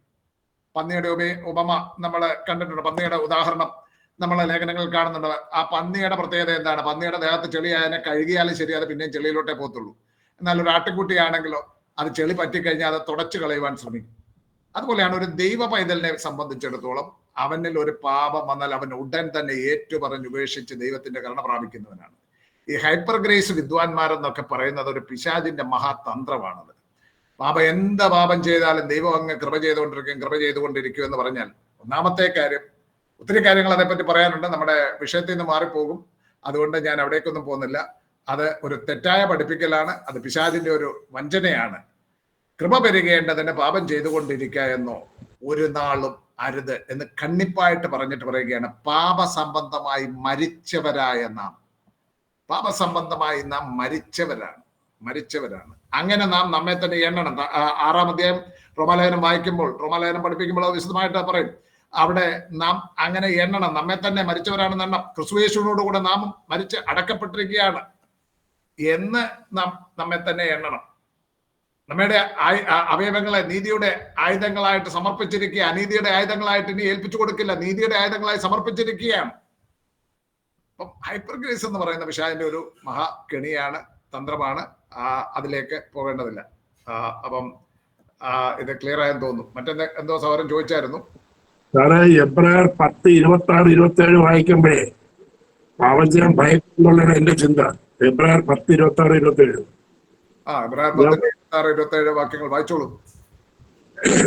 സത്യത്തിന്റെ പരിജ്ഞാനം ലഭിച്ച ശേഷം നാം മനഃപൂർവ്വം പാപം ചെയ്താൽ പാപങ്ങൾക്ക് വേണ്ടി ഇനി ഒരു യാഗവും സൃഷ്ടിക്കാതെ ന്യായവിധിക്കായി ഭയങ്കരമായ ഒരു പ്രതീക്ഷയും എതിരാളികളെ ദഹിപ്പിക്കുവാനുള്ള ക്രോധാഗ്നിയുമേ ഉള്ളൂ. കറക്റ്റ് ആയിട്ടുള്ള വാക്യം ദേവദാസൻ ചൂണ്ടിക്കാണിച്ചത്. സത്യത്തിന്റെ പരിജ്ഞാനം ലഭിച്ച ശേഷം നാം മനഃപൂർവ്വം പാപം ചെയ്താൽ പിന്നെ പാപങ്ങൾക്ക് വേണ്ടി ഒരു യാഗവും ശേഷിച്ചിട്ടില്ല. ഈ ഉള്ളിൽ നിന്നും പാപചിന്തകൾ പോയിട്ടില്ലാത്തവർക്കാണ് ഈ ഹൈപ്പർ ഗ്രേസിന്റെ ഒക്കെ പുറകിന് പോകേണ്ട ആവശ്യങ്ങൾ വരുന്നത്, ആ പഠിപ്പിക്കലുകളുടെ പുറകിന് പോകേണ്ടി വരുന്നത്. അവർക്ക് എന്തുണ്ട് ലൂപ്പ് ഹോൾസ് എന്ന് അവർ അന്വേഷിക്കുകയാണ്. അവർ തങ്ങളെ തന്നെ വഞ്ചിക്കുകയും മറ്റുള്ളവരെ വഞ്ചിക്കുകയും ചെയ്തുകൊണ്ട് തങ്ങൾ തന്നെ നശിച്ചു പോവുകയാണ്, മറ്റുള്ളവരെ നാശത്തിലേക്ക് വലിച്ചുകൊണ്ട് പോകുന്നവരാണ്. അതുകൊണ്ട് അങ്ങനെയുള്ള പഠിപ്പിക്കലുകളുടെ പുറകിനൊന്നും പോകാതിരിക്കുക. ദൈവം അനുഗ്രഹിക്കട്ടെ. നമ്മുടെ ഇവിടേക്ക് തന്നെ മടങ്ങി വരാം. ദൈവത്തിന്റെ കരുണാക്ഷമ എന്നിവയെ കുറിച്ചുള്ള ഉപമകൾ.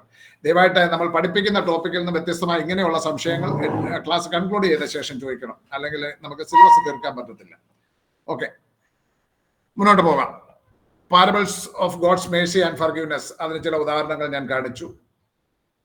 8 മണി ആയെന്ന് ചിന്തിക്കുന്നു. അപ്പോൾ പാരബിൾസ് ഓഫ് ഡിസൈപ്പിൾഷിപ്പ്, ശിഷ്യത്വത്തിന്റെ ഉപമകൾ, അതാണ് അടുത്ത ടോപ്പിക്ക്. ഞാൻ ഇന്ന് അതിലേക്ക് പ്രവേശിച്ചു കഴിഞ്ഞാൽ അത് തീർക്കാൻ സാധിക്കില്ല. 2 ഗ്രൂപ്പും കൂടെ ഉണ്ട്. Parables about the second coming of Jesus Christ, യേശുക്രിസ്തുവിന്റെ 2ാം വരവിനെ കുറിച്ചുള്ള ഉപമകൾ. ആ 2 ടോപ്പിക്ക് അടുത്ത ക്ലാസ്സിൽ നമുക്ക് എടുക്കാം. നമുക്ക് പ്രാർത്ഥിച്ച് ഇന്നത്തെ ക്ലാസ് ഞാനിവിടെ കൺക്ലൂഡ് ചെയ്യുകയാണ്. ദൈവം എല്ലാവരെ അനുഗ്രഹിക്കട്ടെ. Arun K M പ്രാർത്ഥിച്ചാട്ടെ.